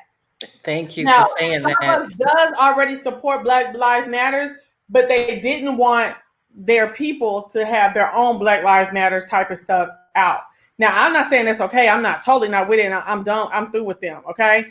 But what I'm saying is that they saying we support Black Lives Matter already. We just don't want. We didn't want them people wearing it their individual shit going on. And I believe that they didn't want the individual apparel going on because they didn't want to incite no bullshit in their stores. Because Black Lives Matters, it really gets a lot of people's blood going in negative ways. Okay, so now they saying real quick with less than 24 hours. No. We're going to allow them to wear their stuff, and we're going to put more money into what we're already doing for Black Lives Matter. And since just like we do with the LGBTQIA, we're going to also have a shirt that incorporates Black Lives Matter and other organizations that fight for Black equality or some shit. And I was just like, but when they said that, I noticed the other day that Rakuten, I don't know any of y'all if y'all use Rakuten. It's Rakuten. It used to be called Ebates. I don't know anything about that. Okay, it used to be called Ebates. So Ebates would get into bed with all the stores, and different days they would support an additional additional percentage of money off of your purchase, in addition to whatever the store may give or coupons or whatever. And every quarter, however much money that you just spent with going through Rakuten to the store websites, every quarter Rakuten, used to be called Ebates, would send you that money that you saved. Okay. And it's not called Ebates anymore. It's called Rakuten, Rakuten. Well, right now their application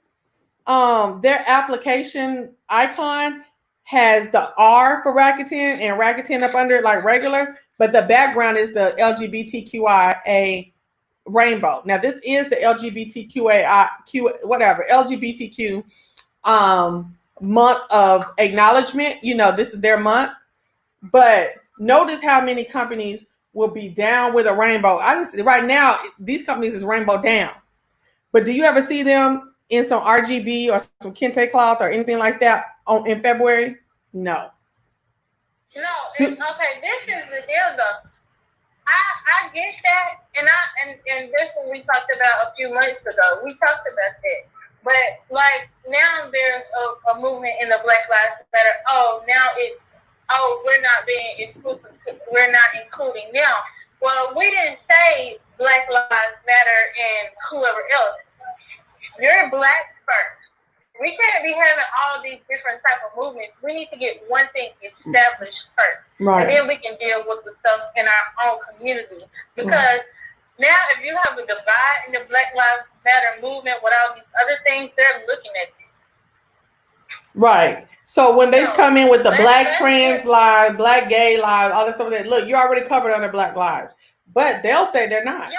They'll say they're not because they're still. Well, they're saying they're not because they've got tags and things like that. And I understand that. But when somebody look at you, they look at you of your skin color if you're being prejudiced. They're not being. They don't know what you are, your sexual orientation, before you open your mouth and tell them.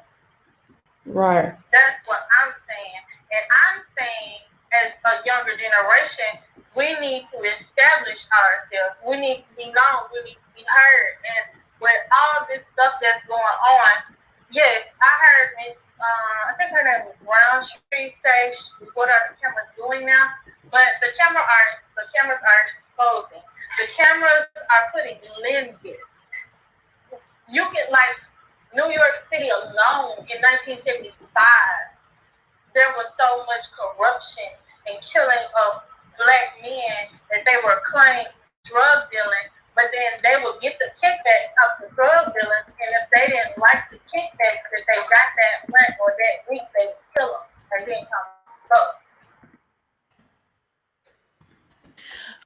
Well, let me say this. If you're going to support something as a company and you're going to encourage your employees to support, in this case, LGBTQ causes, and you encourage them wearing pins and things on their visors, you then turn around and say, but we don't encourage, or we're not going to allow you to wear to support another cause, Black Lives Matter. You can't support one and then say, I'm not going to support the other. Because when you support one, you open the door to others to say, well, what about this? What about that? What about the other? These are very you look at it and be like, well, if you're going to support the pride and all of that, then you also should support this and that. Then you should also support this and that. This is where they made their mistake. You are encouraging one thing, but discouraging something else. And people are going to find that to be unfair. And then they're going to get upset. Hold on, Mimi. She's still finishing. Go ahead. No, I'm just saying, you encourage one, and because I used to go to Starbucks all the time, and I've seen the little pins and all that kind of stuff for the pride, and I don't have, okay, I'm like, well, okay, but then you turn around and you're not going to support something else. When you support one, you have the door open for other people to come in and say, well, I need you to support this and this and this. You got to be careful when you start doing things like that. Now, I don't know who's in charge of HR and diversity inclusion or marketing or whatever the case may be at Starbucks, but they dropped the ball on that one big time. Right. Okay. You're right. You are right. Okay. Go ahead, Mimi. No, I'm sorry for interrupting. I had a hard time. My feedback was messing up. I'm sorry. That's okay. Go ahead. I was just saying, Ice Cube got flagged the other day because he posted some Jewish people playing like chess or something on the backs of like minorities, Asians, and women and stuff. And he was basically saying the Jewish community has been established. While we're still trying to get inclusion and stuff, they've already been established. Notice Germany don't have no kind of flag that has Nazi flags or stuff, but we're still trying to fight the fight of Confederate flags and statues being taken down. I saw something about that too. Yeah, like And so we're always being looked over. Whatever is Confederacy flags or reparations or any other thing. No, that's the truth, and we always allow it to happen. It might be a little kerfuffle, but yeah, overall, we let it happen, and it's time to stop doing that. I'm looking for this Ice Cube thing that you're saying. They talking about it. Ice Cube is posting anti-Semitic memes and conspiracy theories on Twitter about the Insider. Do we believe in the Insider, or do we want to just go to his? Let's just go to his Twitter and make our own decision. Hold on.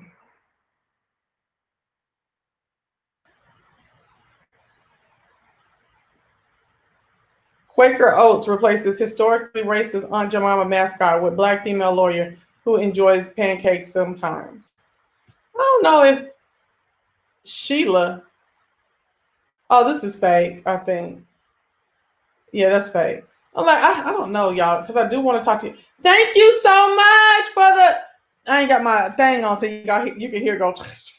Thank you for the cash out. I greatly appreciate it. Thank you. Y'all know that. Okay, wait. After this, I'm going to take a commercial break. Hold on. Let me write it down so I can remember. I'm going to take a commercial break so we can talk about something real quick. Because I be feeling bad about doing that, but we're going to talk about it. Thank you so much, Jay. I'll say that.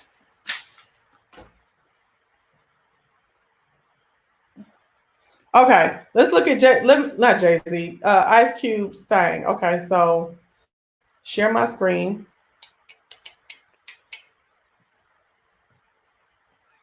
Ice Cube. Okay, this is him. This is Ice Cube on Twitter.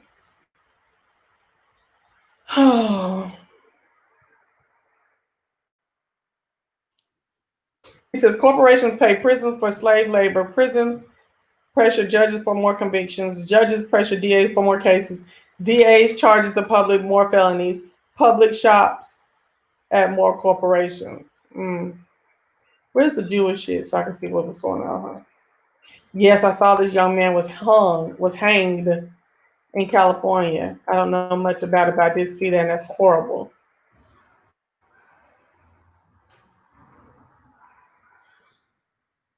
If the U.S. Congress doesn't label the KKK a terror, okay, I saw that. I don't want to get on that. We can come back another time and talk about some of this stuff.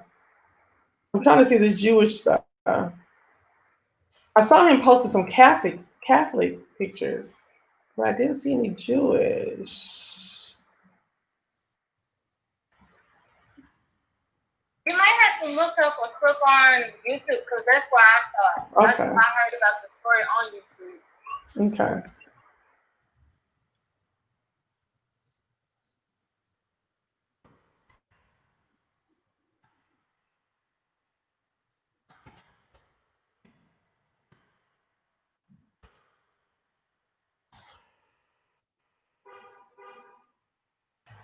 Three years ago.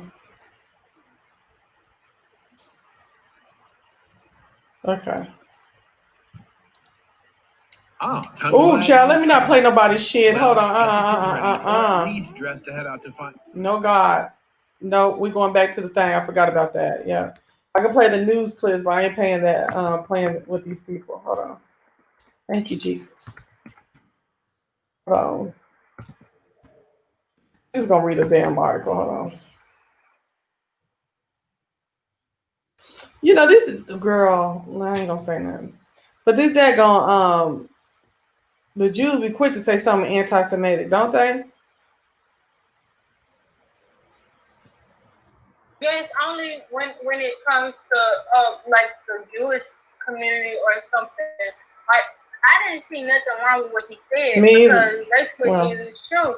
The Jewish community has established itself. They've gotten themselves into politics and they can throw their weight around. With Black people, we think that we've gotten our foot in the door, but as we see now, it's all been pushed out the door. All right. Hold on. Okay. Fuck the new normal until they fix the old normal. All we have to do is stand up. Oh, thank you so much for the girl. Let me get my hold on, let me put my damn things on so y'all can hear it. Thank you for the super chat. I appreciate it. Oh, thank you. Thank you, Lou. Oh my damn how you put the notifications on so you can hear it? Hold on, y'all.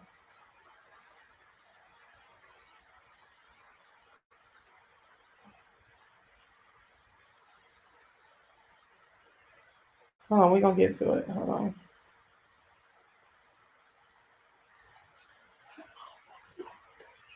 Hold on 1 second. Oh shit. Oh, there we go. Notifications. And Cash App. Turn it. It's on. What the fuck? I thought it was on.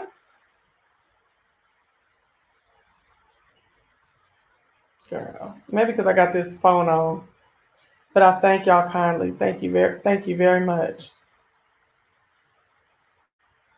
Okay. Let me get back to you. Okay. All right. So look at this. It says, all we have to do is stand up and their little game is over. They're saying that I see what you're saying. They play a monopoly over the backs of blacks. But is this only Jews? Only Jews look like this? Well, that's what they were saying. They were saying that it was, I guess they were trying to say connected to Jewish people because of the money game that's related to Jewish people. When I heard it on YouTube, I heard it from a radio show as well. And that's what they got from it. They were saying that he was trying to be anti-Semitic because he was talking about the Jewish community. Okay, let's read this. The image on the right in this Ice Cube tweet is brand marked BM for Black Matters, a fake Russian media property and Facebook page that focuses on integrating itself into real Black media networks. Okay. It spread a range of misleading content designed to sow discord before the noses were shot off. Negro, please. They didn't show to. You see how these folks always try to make their own narrative? That's real. They got real goddamn stuff that they pulling out out the earth to this day with these big bell pepper noses and stuff. Girl, I can't deal with these white folks when they be, it's like they always want what they say to be real all the time. It's not. Okay, stop it. I don't know who the fuck Q is. It's just a true statement. Media is complicit. Treason. Q. Who? QAnon.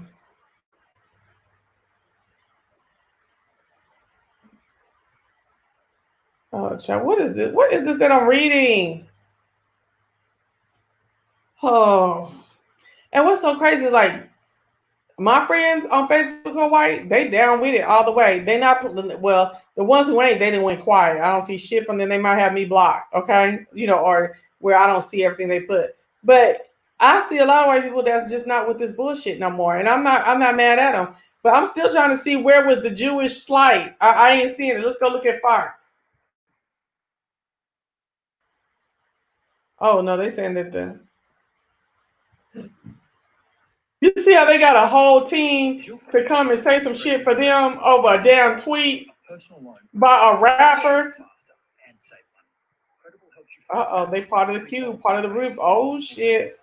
Hey, I'm not mad at him. If this is what he believes, I'm not mad at him.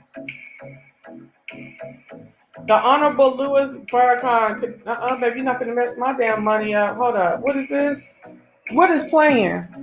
Hold on, let me get hold up.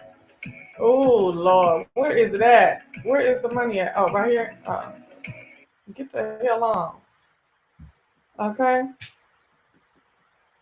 I'm hollering money, but nigga, I ain't been paid on YouTube since February, and I don't know what's going on at all. I went into my damn AdSense. I am gonna break and talk about this real quick. I went into my damn AdSense to see what was going on, and I'm still there. You know what I'm saying? I'm still accumulating money. I'm just not accumulating a lot, and I'm like, I'm putting the ads in and stuff like that, but it's not working out. So I do appreciate when y'all do hit the Cash App or the Super Chat. Yeah, Super Chat. Even though I prefer the Cash App, because the Super Chat take 30%. Okay. So thank you so much. Hold on, where was I at? Oh. And he also called out Quaker Oats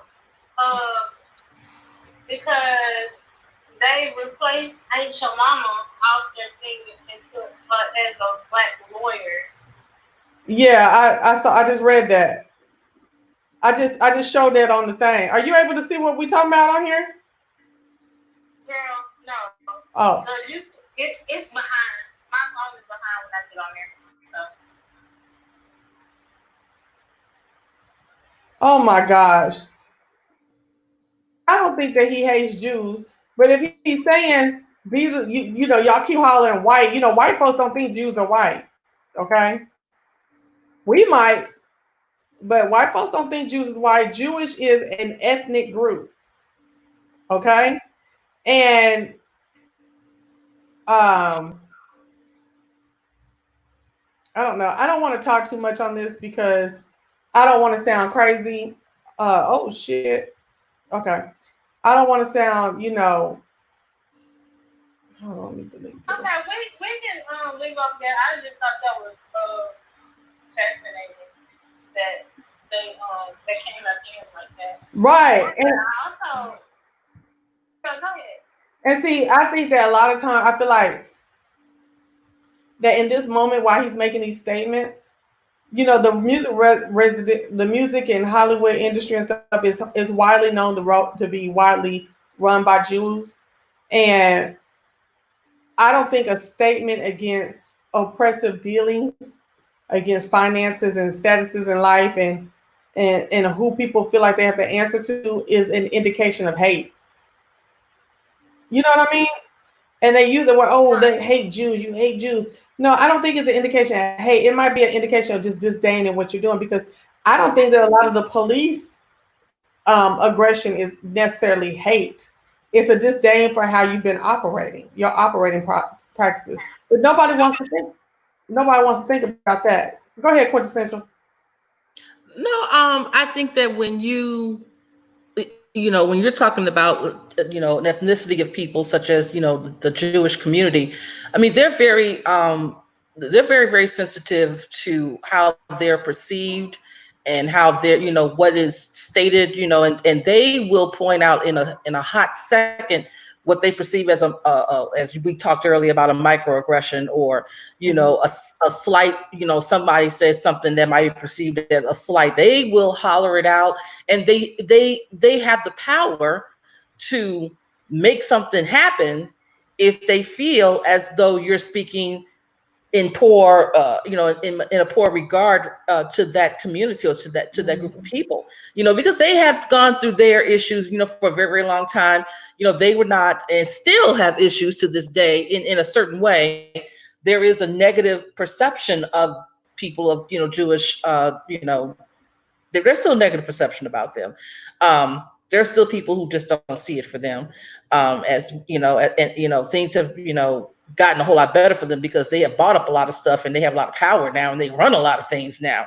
But there's still a negative perception when it comes to them. So, but yeah, I don't know. I didn't know about that whole thing with Ice Cube and all that situation and whatnot. I don't know if he necessarily hates them. I don't think that's necessarily, I agree with you. I don't know if that necessarily means that he hates them, but he has his personal dealings with them. I think has not, especially early in their, in his career, I don't think it wasn't very positive. I'll put it like that. Right. Let me address MGR has peanut butter gang or whatever. Black people don't own Chaz, the people do. MGR, I don't know how long you've been in here, but at no point when we were talking about Chaz did we ever say that Black people own Chaz at all. We have always stated that the people have taken over Chaz. So let's not get no shit started, and let's not assume that that certain conversation was had that was not. Okay. Thank you, Shell Roundtree, for the super chat. Thank you so much. Y'all, so like I said, thank you for any donation to my channel. Super chat does take 30% out of your donation. So if you have a Cash App, you can hit me up at Cemented. $ Cemented, or if you have a PayPal, I'll put PayPal here. All right, so let me see what the next point of my discussion is. So we might want to save some of it because I don't think nobody's going to stay on this long. But it was a good discussion.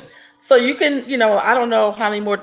I can't really see that. I have to go on my phone to actually see your other two topics. What are the other topics that you have remaining? I don't know. I did write some already. Already talked about that. Okay.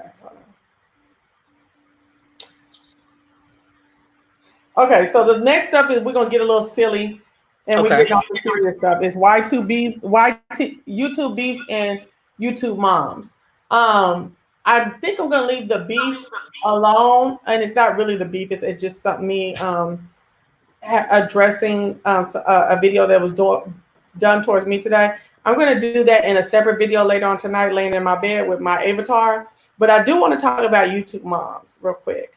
I have been the victim of, I ain't gonna say victim. I have been the subject of a lot of commentary as into my motherhood years ago. Just from being on camera and showing my motherhood, the good, bad, and the ugly. Depending on whose opinion it is or everything, okay? And yeah, I will, Misha. And I remember feeling so misunderstood by a lot of the judgment, but also understanding that it's some people sole purpose to come on here and judge you negatively, just period, don't matter. So I don't know how I got into the mommy sector lately. But I am definitely into this mommy sector stuff, okay? Where it's the moms with the several kids that get on here and hold on, let me put this right here, okay? They get on here and they show their lives with their kids. They vlog and oh, she got out. I'm sorry, Mimi. I'm sorry, boo. I hope you don't think I was annoying you. I'm sorry. I was just trying to move on so I can end it real quick. I want to take a nap. Okay, so I'm gonna end this. How do I get out of this? There we go. So, no more phone calls. Okay. So I went to the mama channels, right? And I was just like, what in the hell was this?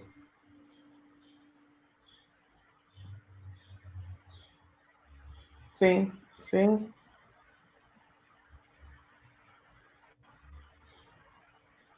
So my uncle just texted right now. Okay.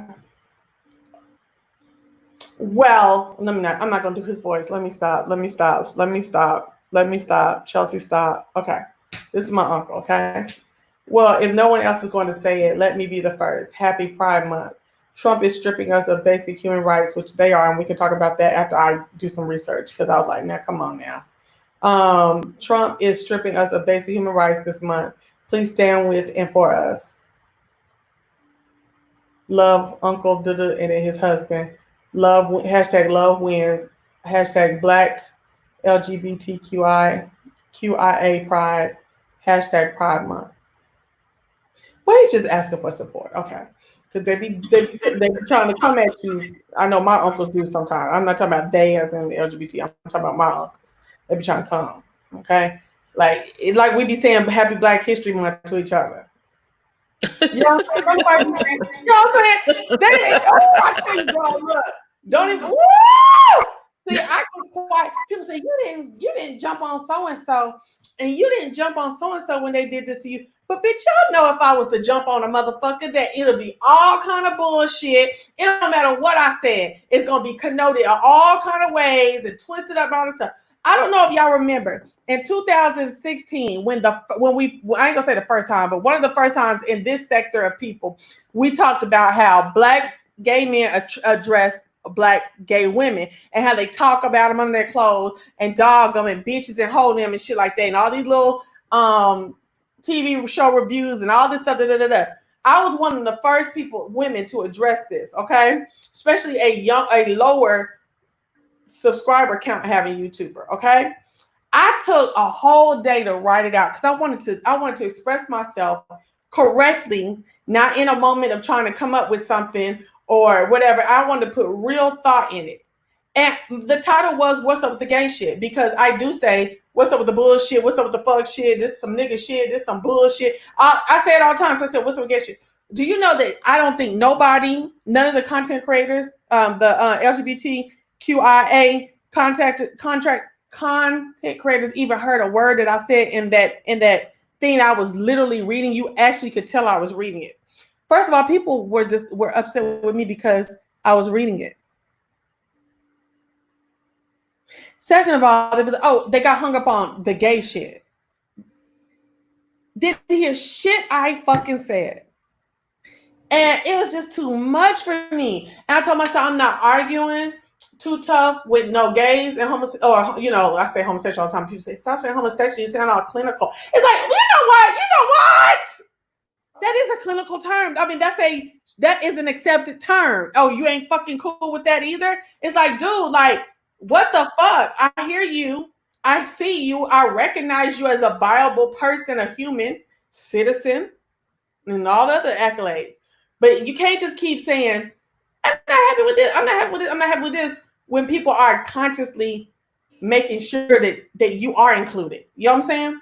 So anyway, you know what I'm saying? I was tripping because I was like, wow. And I had shut down my channel for a while. I actually changed my channel to this one. And they had said James Caldwell had ran me off of YouTube. No.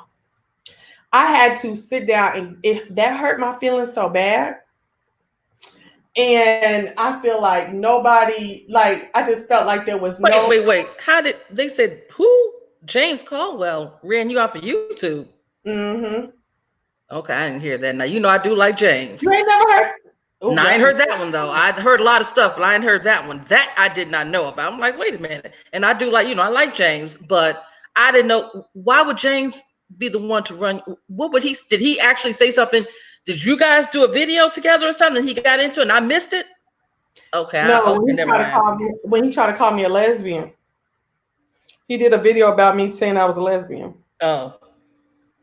Yeah. So, but nobody stood up for me. Nobody said nothing like that. And I just had to go reconnect with what I wanted to do on YouTube and take a break and come back. It didn't have nothing to do with no James Caldwell running me off no damn YouTube. But James Caldwell could make me skip To My Lou, My Darling. You know what I'm saying? So he damn sure can't run me off of YouTube. Okay. Well, not regarding James Caldwell, but what in regards to your statement in regards to the LGBTQ, or you were saying Black or gay men saying something that was out of order or saying things out of order to Black women. Is that it? Right. That's what that's what my official statement that I read was saying, and saying that we love and respect you. Now there are some that don't and do consider you, some kind of accessory or something like that. But most of us still love and accept you as people. May not get down with everything you do. You know what I'm saying? Mm-hmm. But not trying to run you or rid ourselves of you and stuff like that. You know what I'm saying? And it still was not, baby, they weren't trying to hear it. Because it was people like James, it was people like other people who tried to say, because of my religious beliefs, that was homophobic. Oh, okay. And I've never done anything, said anything, or anything like that. Now I have got in some gay YouTubers' ass about how they was doing on YouTube, but it didn't have nothing to do with the gay. It had something to do with your motherfucking attitude and what you had said. You know what I'm saying? Okay, so separate from their sexuality, you would just had an issue with whatever it is they were saying. It didn't work with you. Oh, that person. Okay, I got you. Okay. And James, while he lied on me and said I don't like his type of gay, he even said in a Periscope one time, he said, "So I think people think that you don't like gay or you don't like personalities." And I was like, I'm glad you helped me get that out because I couldn't really articulate what it was. I don't have a problem with gay. Gay is your sexuality. Do your thing, bitch. You know what I'm saying? But when you get on here and you start disrespecting Black women and everybody can be bitch and hoes, but then you can't be certain shit and you can't be talked about certain shit in your life, but you can talk about a female sexuality, her sexual ways, if she a hoe, this, that, and the other, but it can't be done to you. That don't make no damn sense. It's not a fair, and it ain't going down like that. But once I saw how people were just like, oh no, I told myself right there, I'm not gonna go back and forth with no gay people no more because I feel like there's a level of intolerance in their group. So all right, well, I can understand that. I was just trying to, I remember you would make comments in your reviews in regards to, like, for example, certain shows like The Real Housewives of Atlanta, whatever, and you would say,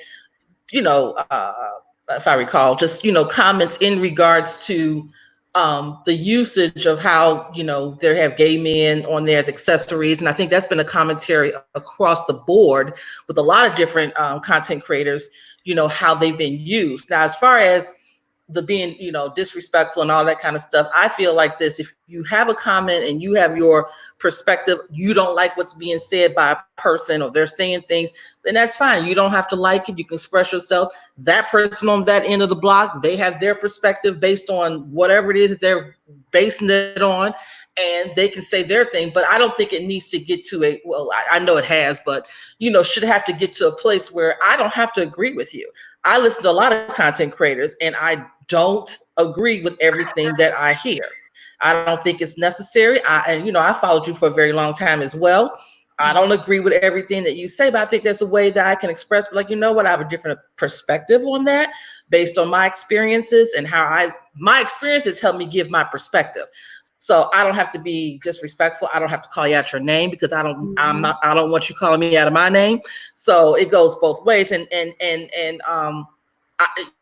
I mean, yeah, that's just how I look at that. I think that there are ways to express yourself, to get your point. We may not agree, and that's fine. We just don't agree. And if I really don't like what you're saying, not you personally, I'm talking about in general. If I really don't like what's being stated, I turn it off and I can go someplace else and listen to something else that I can get with. I just don't listen to that then. That don't work for me, period. Right.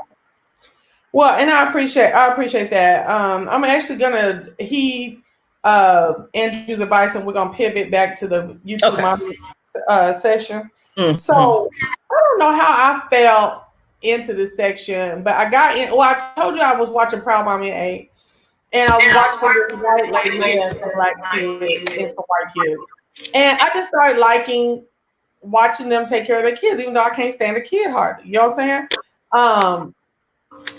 But it's one that keep hearing about everywhere. Okay. And I did not understand why everybody's talking about her. And I have watched her over the last 24 hours, several videos. And I don't see the scam that folks are saying. Her name is Strong Mommy Chrissy. Does anybody know who that is? No. No, I didn't know the hell. They might be on their way to get fucked up. I don't know. I didn't know they was on their way to go stick their nose in some shit that ain't none of their business. Everyone, especially if they don't live there. Everyone has opinion, but don't talk down to a person because they don't agree with your opinion. We are all grown. We can agree to disagree. Exactly. And I've never wronged nobody. I don't think a lot of Black people are ready for the conversation. Billy Party started on IG. What is it? I saw something, but somebody was like, this ain't the time. And I didn't really watch it. Strong Mommy Chrissy. Yep.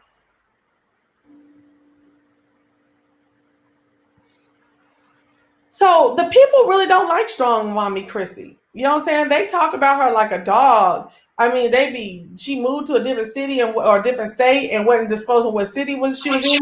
Maybe they found out what city she was in. They weren't about how many baby daddies. Now, I'm not gonna act like I wasn't wondering, okay? I ain't gonna act like old girl who's proud mama at 12 and she pregnant with the 13 baby. That I want to know how many baby daddies she got too. But that's for personal information, not for me to necessarily. I might call my homegirl who might watch them, you know what I'm saying? And we might talk, but not for me to be all up and down Lipstick Alley and doing vlogs and doing a reaction video to this, that, and the other. You know, I'm like, some folks are just so goddamn stupid with it. You know what I'm saying? And what's up, Keisha? And I'm just like, I don't see where the girl was scamming. She had 6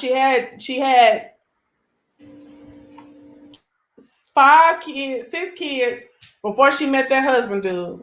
She got married to the husband. Over 4 years, she had 3 more children with him. Okay. The girl she just now turning 30 this year, I think, or next year. Okay. That's all her goddamn business. Okay. Then she got 28,000 something subscribers. She live in a nice ass home. Everywhere I've seen her look pretty nice for all them damn kids she got. Where is the scam? Her cars be nice. The girl be having different wigs, this and that. Woo, woo, woo. She be doing features on her show for companies and so that you don't know how much money they pay her. You don't know how she pays for kids. These motherfuckers is running her down to the damn CPS. I don't like that stuff.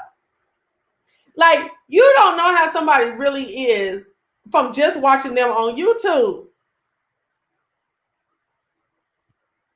You know, they didn't call CPS on her. And when she told me what CPS was asking, see, I ain't never had no CPS case, okay? But bitches on Lipstick Alley was saying, you know, they was gonna call on me for this, that, and the other. Call them, bitch. They gonna come over here just like they did on Strong Mommy Chris. They ain't coming now because she 18. But when she wasn't, call them, bitch. Ain't no motherfucker alive that can take her mama place. I'm gonna let you know that right now. Brooklyn's mom, okay? And she said that they was asking, do your mama do drugs? Have you seen any this type of drugs or do her do this, that, and that? I said, oh my gosh. Oh my gosh. You asking little kids, I think the oldest girl is like 12 or 13. And then you got 9 going down. So just imagine the age range of these children. You asking my children if I do motherfucking drugs because a stinking stupid ass bitch on the internet that got mad because she mad at how I'm living and because I got a little stanky dang attitude. Girl, that's that bull crap. I vowed had CPS got called me, I was gonna find out who it was, and I was gonna sue their ass. Do whatever I could do. I did whatever I could do. Now, not physical, but I would have did whatever I could do to fuck them up for that shit, that type of shit. Like, you know what I'm saying? Because you don't call nobody's motherfucker. You know, girl, I done watched all kind of videos all into the night and stuff like that. Okay, so today is Saturday. I think I started watching her on Wednesday. Girl, I ain't seen her do them kids bad. She talked to him like a black mama, but I ain't seen her do them kids bad. If I had 9 kids, you think that every little hair is gonna be on straight on their head? No.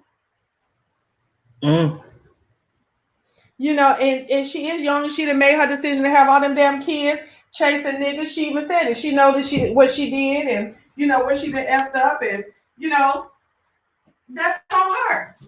And you know, folks ask her how much welfare she get. They asked that lady who got them 13 kids how much welfare she get.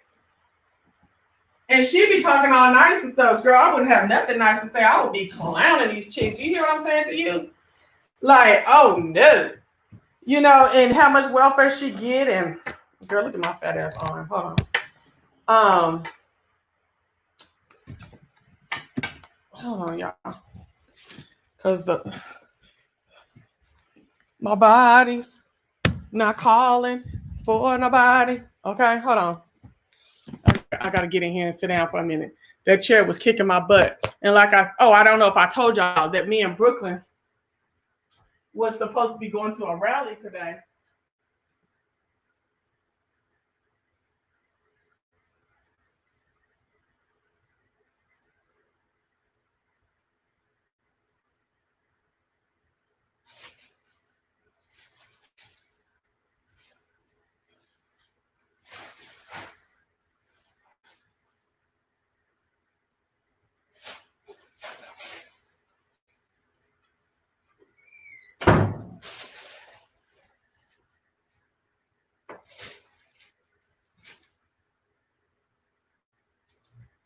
So me and Brooklyn were supposed to be going to a rally today. But y'all, long story short, and don't be mad, but we talk about everything on here. I just started my cycle today. I mean, not today. Yesterday. And girl, I don't know about what's going on, but it's too much going on for me to leave the house. I'm relegated to the house. Yeah, I can understand that. Trust me. You can understand that. I understand that. I'm not even going to say anything negative about that because I do understand. I'm like, oh, Lord, when that time happens, like I can't. I have something to do, and if I just don't have to go, I'm like, you know what? I'm gonna be relegated to the house, lay on the couch, watch TV. If I have to go. Don't ask me about working out and go running today. I ain't gonna do not today. I'm just saying, but I know you're getting ready to take your nap. We've been on here. I can't believe 3 hours and almost 4 hours. Almost. I've never been on live. Right now, we're gonna finish talking about this one thing right here. But okay. I mean, if you have to go, I understand. I thank you for being so courageous to come on. I loved your commentary. And so you can stay. If you have to go, I understand. But please don't let this be your last time. No. I know you said you might go on later on tonight or whatever. I'll look out for the notification for that. And definitely, I don't have a problem coming back on. And I don't have a problem. We can discuss things. We can agree to disagree on things, and that's fine, but we can be respectful. I love that today was really more educational because I learned some stuff today that I didn't know about, especially about these Black brands. I'm going to be in that community section on the site here, so I can look up some stuff for myself. So so I'm gonna get off of here. I will talk to everybody later. Bye-bye. Thank you. All right. So y'all, thank you to Quintessential for coming on and being my co-hostess. Appreciate it. I will drop the link if anybody else wants to come in and talk. Andrew, about anything that we talked about today. Hold on, let me get it real quick. Here's the link. You can hit it and come in on your avatar, just like Quintessential did. What the fuck is it? Oh, that's the other uncle. Okay, so anyway, baby, let me tell you something. What was I finna say to y'all? Oh, I just feel like this is just a bunch of bullshit on this girl, and that is really none of your business. Like when you watch people's shit, like call your homegirl that might watch it or whatever. But all this like talking on these message boards and calling the police and calling the CPS, that's a bunch of bull crap. You know what I'm saying? And you really should feel foolish for doing that. Like real foolish for doing that. It's just I just think it's so fucking stupid to me. You know what I'm saying? And for her kids to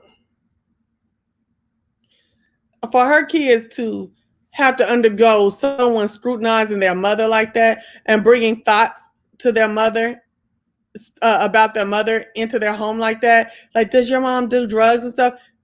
That's crazy as hell. My mom and dad smoked weed when I was growing up. And when Dare came out, I was like, oh, looking at my parents funny and shit like that. You know what I'm saying? Like, I know Dare was pretty, a good program in its essence and stuff like that. But imagine someone that looks like an authority and is treating your mama like they got authority over your mama. Child. Okay. Baby, they talk. Thank you so much, Tina. Thank you. Look, I guess it was that what you call that shit? That free conference call I had up that made you not hear the notification. So yeah, I just think that's ridiculous. I ain't seen that girl do nothing wrong. Now I am trying to understand how she got that badass house she got over there with all them children. But she's, if I don't know what I would have to look on Social Blade to see what she getting paid from YouTube. But you got 9 baby daddies. Somebody got a good job somewhere, hopefully, okay? And baby, that damn child support can add up. Okay, if you only paying $2,200 for rent, which that's a high rent to me, but $2,200 and you probably getting what? $300 to $600 from one baby daddy, $300 to $600 from the other boo. There go rent, okay? Then you doing sexy moves on POF and woo woo woo like she said she was doing and all that stuff like that. That's some money right there, okay? Then you were married. I don't know if you got you some alimony or something from there, but I'm sure you got some child support for them 3 children. And then, she said she ain't on no welfare. She buys her food straight up. She'll have no, I gotta tell y'all something. She doesn't have any food stamps, anything like that. So, what's the other thing she says she does? Oh, she does collaboration with brands, little no-name brands, but still. And, what was the other thing?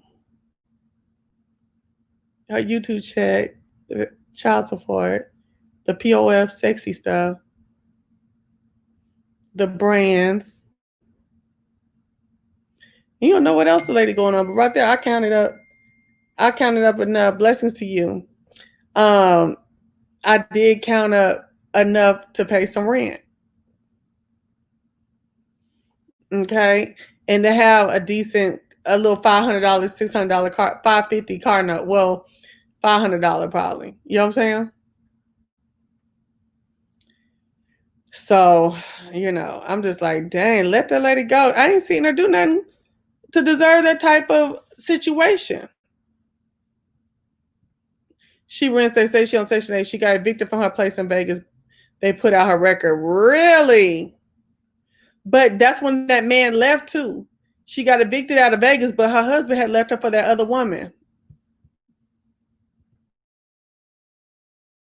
Sorry, y'all be having to put on, because I ain't gonna Jay Wilson, y'all. You know what I'm saying?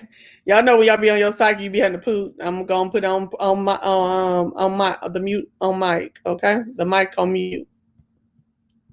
Her husband was a bum. She was better before his trifling ass. He left her at 7 months pregnant. Yep.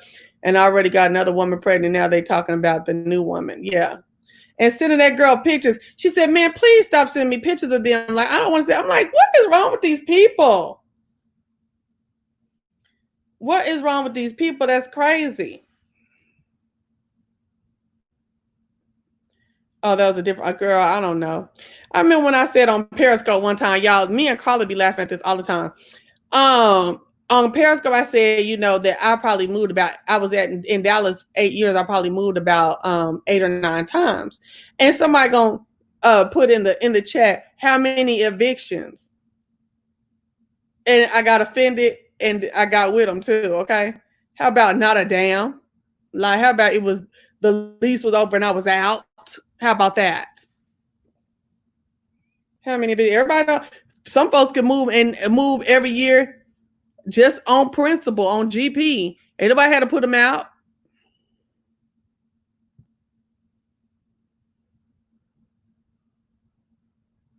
You're mature enough not to need a gang mentality collar. What's she saying? Maybe she's behind in the thing. Collar. I don't know.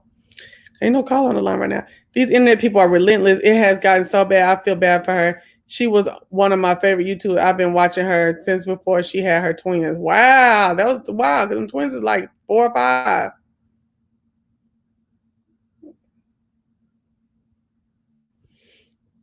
Yeah, wanting to move and having newness frequently is a thing. That's a thing for me. It's literally a thing for me.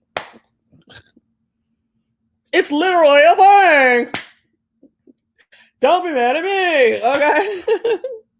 I like to do it. They hate that she's confident despite her situation. I think they would rather her be depressed and miserable. Exactly. Just like the girl that got the 13 kids. She done told y'all she do Uber Eats and all stuff and be working and, working from home and doing other working things. And you don't know how many baby daddies she got and who helping her with I want to know. Okay, I ain't going to lie. You know what I'm saying? But I'm not going to do no hateful commentary on it. I do want to know because I like to count people's coins. And I'm going to tell you the truth. Because I'm trying to understand how motherfuckers look like they doing worse than me, or the money don't add up wage wise, but the shit around them look luxurious. Girl.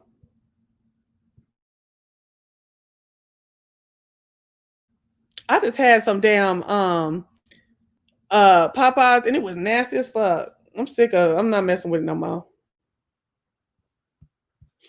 They hate that she's confident despite her situation. I think they would rather be her. Oh, okay. We always talked about that. Yeah.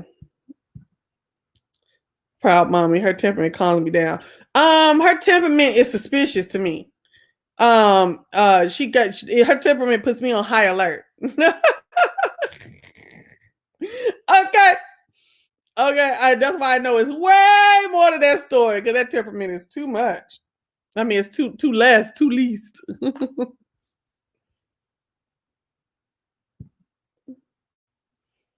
Exactly. Shay, where you been all damn day? We've been talking for 4 hours.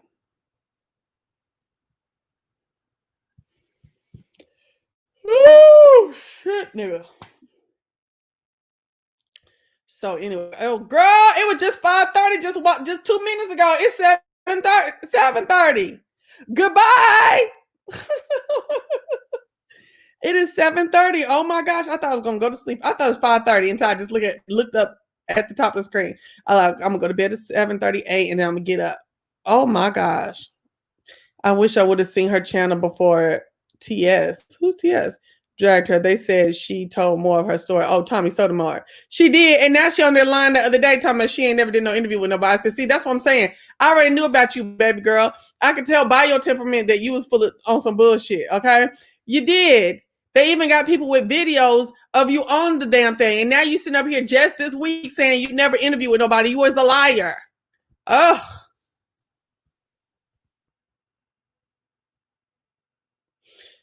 We just said that. Manifest, you must have left and came back. Yep.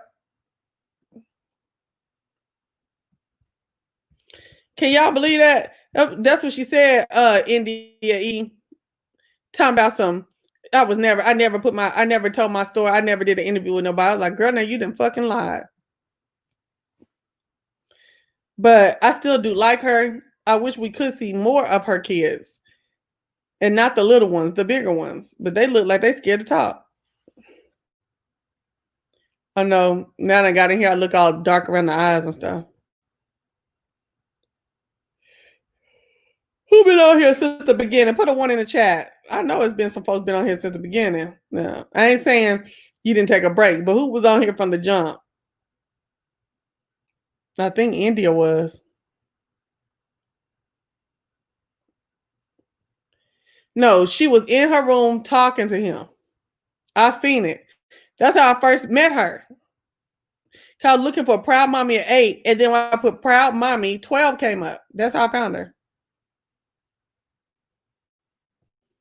And they need to go to her house. To me, as long as they don't hurt her, but they need to put some fire under that ass. Oh, Mimi, you been in there? Okay, bye, Shell. Priscilla keep trying to throw me off of here. I'm still going, Priscilla. Thank you, Mimi and India E, for being on here from the job. Thank you for hanging with me and spending your Saturday with me. But I do need to go get myself together in my lady way. And I do need to go ahead and take me a little nap. I'm going to blow dry my hair out and do a curl something because I feel like I got some little bob link. A little bit. So I'm gonna see what's popping. I will come back later on to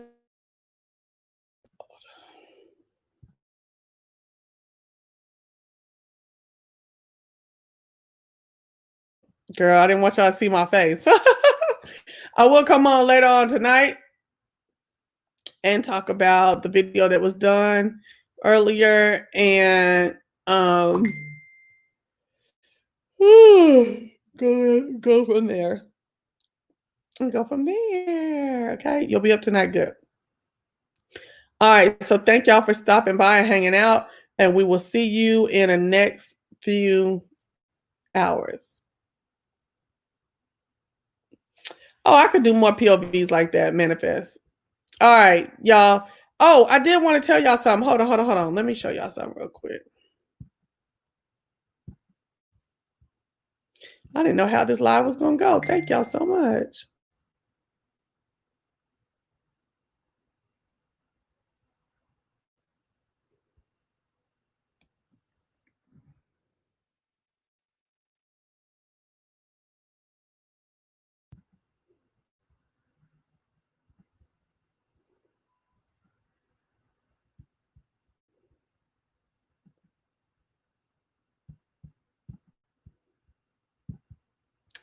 Please shop the proper merch at teespring.com/stores/cemented. Please, moderators, put this into the chat. Please don't hesitate to go shop my merch. I have bought it myself, and then I had went to look last week and see where is my shit because I bought it in March. And girl, I have bought mine and put my damn P.O. box on there. A P.O. box I ain't even paid in a while. So I'm gonna have to go check it out on Monday and see if I can get my dang merch. But if not, I will be purchasing more. Do you feel me? Hold on. But check out they may not buy in, but they will look on cemented t-shirt. You know, that is my saying for years that I say off and on. We'll get you the plan, pray, and protect. That got a lot going on got a lot to do with what's going on these last several weeks and stuff like that. Plan, pray, and protect. Okay. And as always, like I've always told these people, these young content creators who keep coming on calling themselves a content creator, but they don't listen to the old heads. They don't listen to me because I ain't got 15,000 subscribers and stuff. But every fucking time I be right when I done said stay off them cotton picking phones. Okay? Stay off the phones. Please support my channel by supporting my merch. There's other things on there. It's not just t-shirts. You can get mugs, bags, I think there's some pants, socks, all kind of shit on there. So if you see and then there's more designs on there as well. We just picked 3 for this advertisement. Okay. So like I said, please stop by if you have the chance to shop my store, Properly Bonafide, Cemented at Teespring. If the moderators will please put that down into the chat. Y'all, I had a great time talking about Black Matters going on in the world, talking about really important stuff as police reform or overhaul, the state of Black America, the perceived war on the people by the police, the autonomous state of Chaz, and what precedence is set. I mean, this is the type of stuff we can talk about. I even enjoyed talking to you about how to properly manage your YouTube viewership, which is stop calling the CPS on people. It ain't none of your business. You know you ain't seen nobody hurt no goddamn kids. Now, I done seen people be negligent, and I saw them eventually get called on. Okay, that's different, okay? God dang it. Can y'all just see me right now?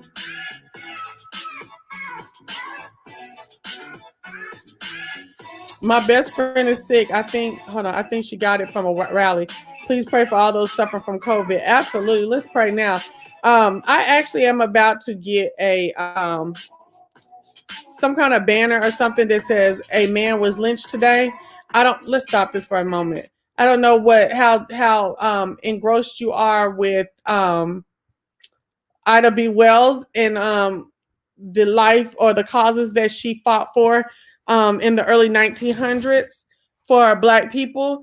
But the NAACP and other Black organizations, every time they heard of a lynching, they hung a Black flag or like long piece of cloth with white letters that said, "A man was lynched today." And I think I'm going to get a magnetic car sign. And every time I hear of a Black man dying, no matter how he died, but if he died in a way that would be called a lynching, I'm going to put that on my car and ride it for the day on my car. I thought about hanging it from the window of my home. I still may do something like that. I'm very serious about keeping Black murders and Black injustices on the mind of both Black people, which I live in a Black neighborhood, as well as others. Okay. This whole situation with George Floyd, Ahmaud Arbery and Breonna Taylor, who were still fighting for justice, whom we are still fighting for justice. This whole thing has triggered a kettle, like a what do they call it? A kettle keg, a fire kettle, something. What is it called? Tell me the verbiage I'm looking for. A stack of dynamite on people thinking about what's going on with Black people in America and thinking about the social injustices and financial injustices going on against us here in the United States. And I'm very happy about it. I hope this is something that is a long-standing fight, a long-standing cause for the same amount of people that it is today. And I really feel, thank you, Shay, for putting my Teespring account up. Powder keg. Thank you. Yes. This has been a powder keg. Thank you. So I'm really, really excited about that. And you know, that's really I'm really glad that I could come and have that type of conversation with you.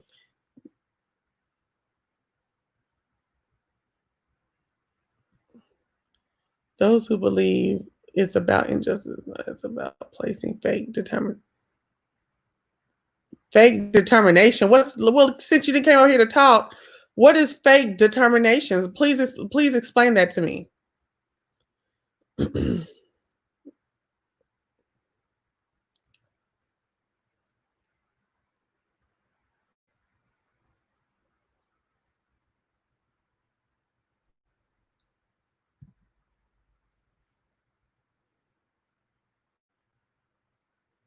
Thank you, Shay.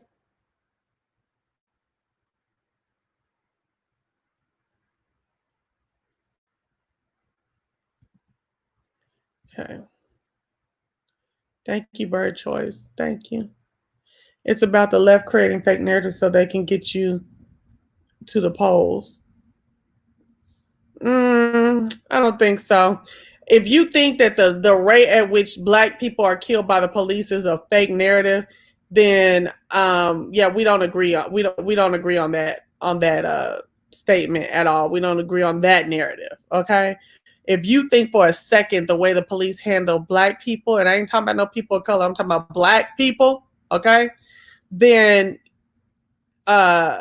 if you don't think that there's a problem the way that they're handled, and you think this is some ploy by the left, now the left might be using it. Yeah, it's been there, and it's been time to change. What is your problem, Romero? Let's talk about it, because I like talking to people who is out of touch, or seem to be. So just because it's been there, we're supposed to leave it there? No. I think what this is that people just got tired. Now we're seeing it. We're not hearing about it. We're not getting second account. We're seeing it, and we're tired of it, and we're doing something about it. Now, are there different fires being lit for different reasons to try and push their personal narrative for their own advantage? I'm sure. But the overall and the beginning of this was the injustices that were okay, keep talking. Is that the like I said, the catalyst of this is people being tired of seeing Black people being done wrong by the police, period. Well, there's people, hold on. A man being unjustly killed by officers that are supposed to protect and serve. You have another thing coming. Romero says, but left shouldn't hijack it. Exactly. And I've been seeing people calling out people trying to hijack the movement as well. Exactly.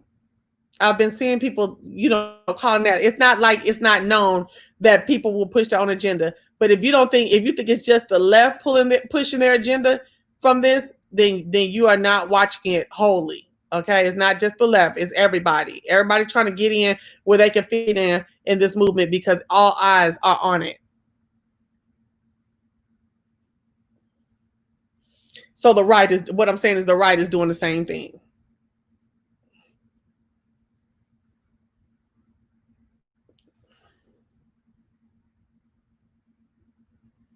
The right is doing the same thing to the same degree.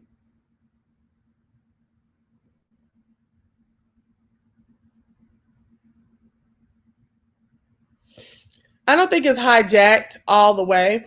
I feel as though people are trying to hijack it, but it's not being able to be used exactly how they want to. But they're probably going to get something out of it. They're going to get something out of it. I believe that. Exactly. I think different agencies and causes and whatever and agendas are going to get something out of it. But I do not see the movement being hijacked wholly right now. Well, I think sometimes, even as a family, for us to come together as one as a family, sometimes we fight. And I am applauding these people keeping these rallies up, and now the demands are starting to come because I was like, hold up now, y'all doing a whole bunch of SHIT and y'all not putting any demands together. Like, you don't burn down and fight and get ran over and get shot and killed and the dogs on you, and you don't have some exact points that you want to change. So now that we're seeing that, I'm here. Oh my gosh, I cannot believe I let all these people leave without talking about that Tulsa stuff. Oh my gosh, we'll have to remember this for another time. That was on my list. It was on my original list, but StreamYard told me, my list was way longer than this. But StreamYard told me I couldn't have more than 100 characters. So I cut it down and was like, okay, I'll just remember all this stuff. And I forgot. God dog it. What? Romero, I think you are an agent for the right. Okay? That's what it looks like. But like I said, everybody's welcome here, but we will shoot you down. If you're not in order with what we talking about over here. We'll allow you to talk, but in the debate, we will be attempting to shoot you down. That's real. Well, how's he coming down with real reforms? Oh, I'm kind of even scared to do this, but go ahead. I'm gonna put this link in here. I want you to come online.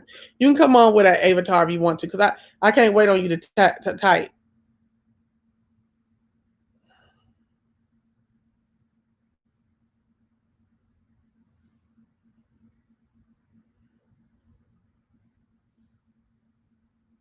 Are you coming on the StreamYard? Yes or no?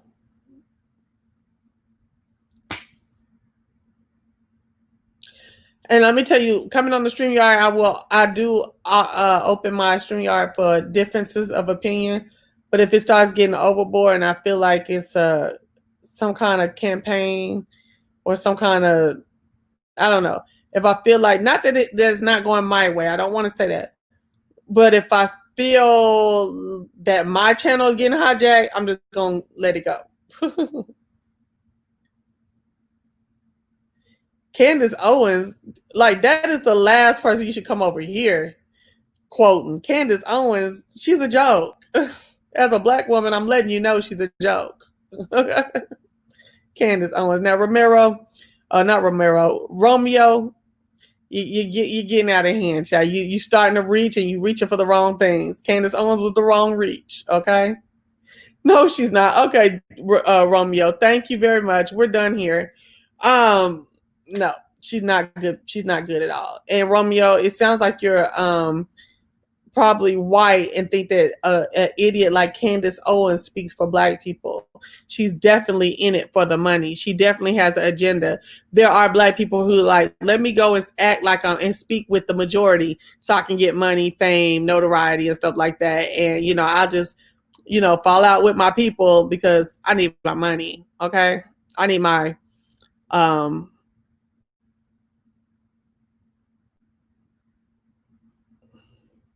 who's remapping the policing in the Black communities? And why are y'all coming over here now? We've been on here for 4 hours. I'm tired, and now y'all want to come say some shit. What the fuck is going on?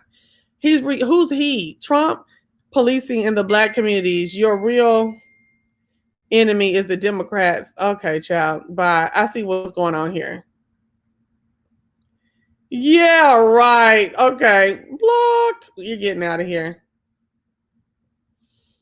Gone. Gone.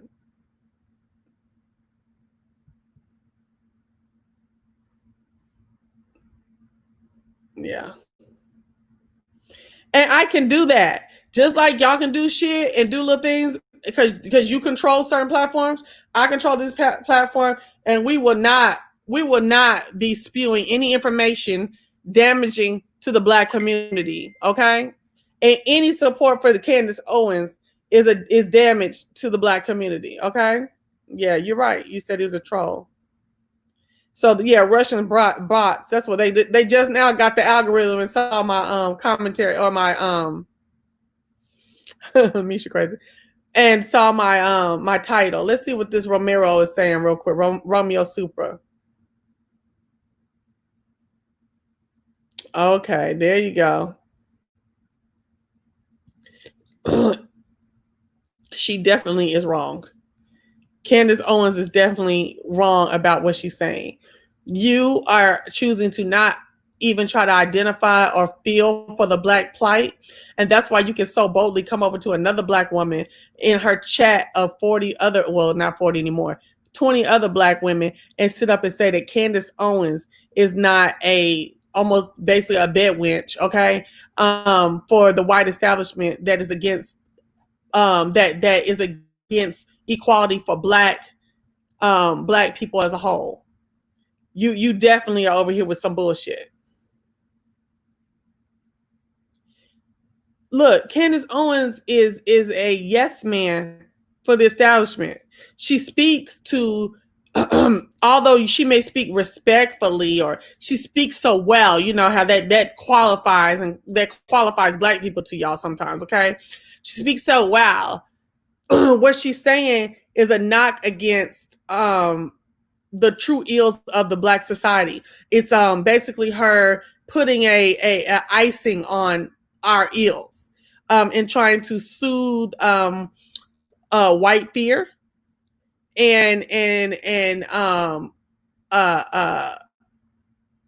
not white fear, try to soothe the plight of Black America to where it's more palatable to whites or not considered as much to whites. So as it's like she feels like the Black plight of America is a burden to whites.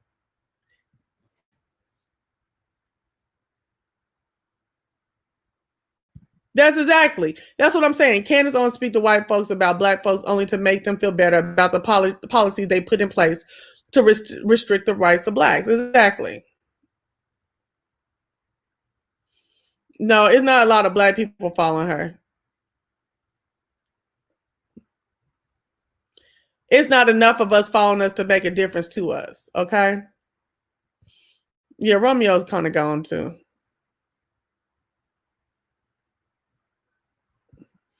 We could break down her whole damaging her community as a whole other video. Okay, please. She's an apologist, and we don't take kindly to her. Yeah, she blames Black people for our condition in America. And Romeo, if you are a Caucasian person, you are feeding into your privilege, and you are choosing to be blind to the state of affairs of Black people in America. And that's sad.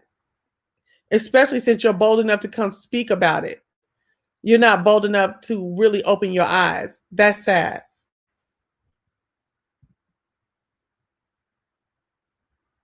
You stupid. She crazy.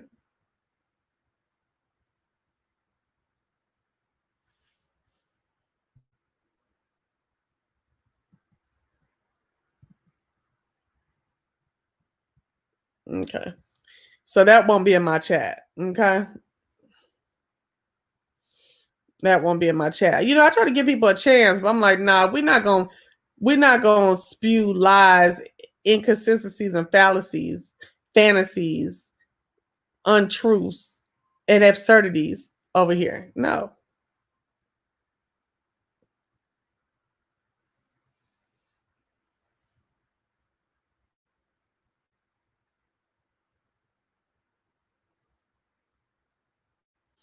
So you can't say I'm not fair. I try, but So y'all have a beautiful day. God bless you. Remember, like I always say, they may not buy in, but they will look on. There it is. All right. So I'll see y'all later on tonight. Have a good one. Good night. Or wait, good evening for my nap. I'll be back later. Probably late.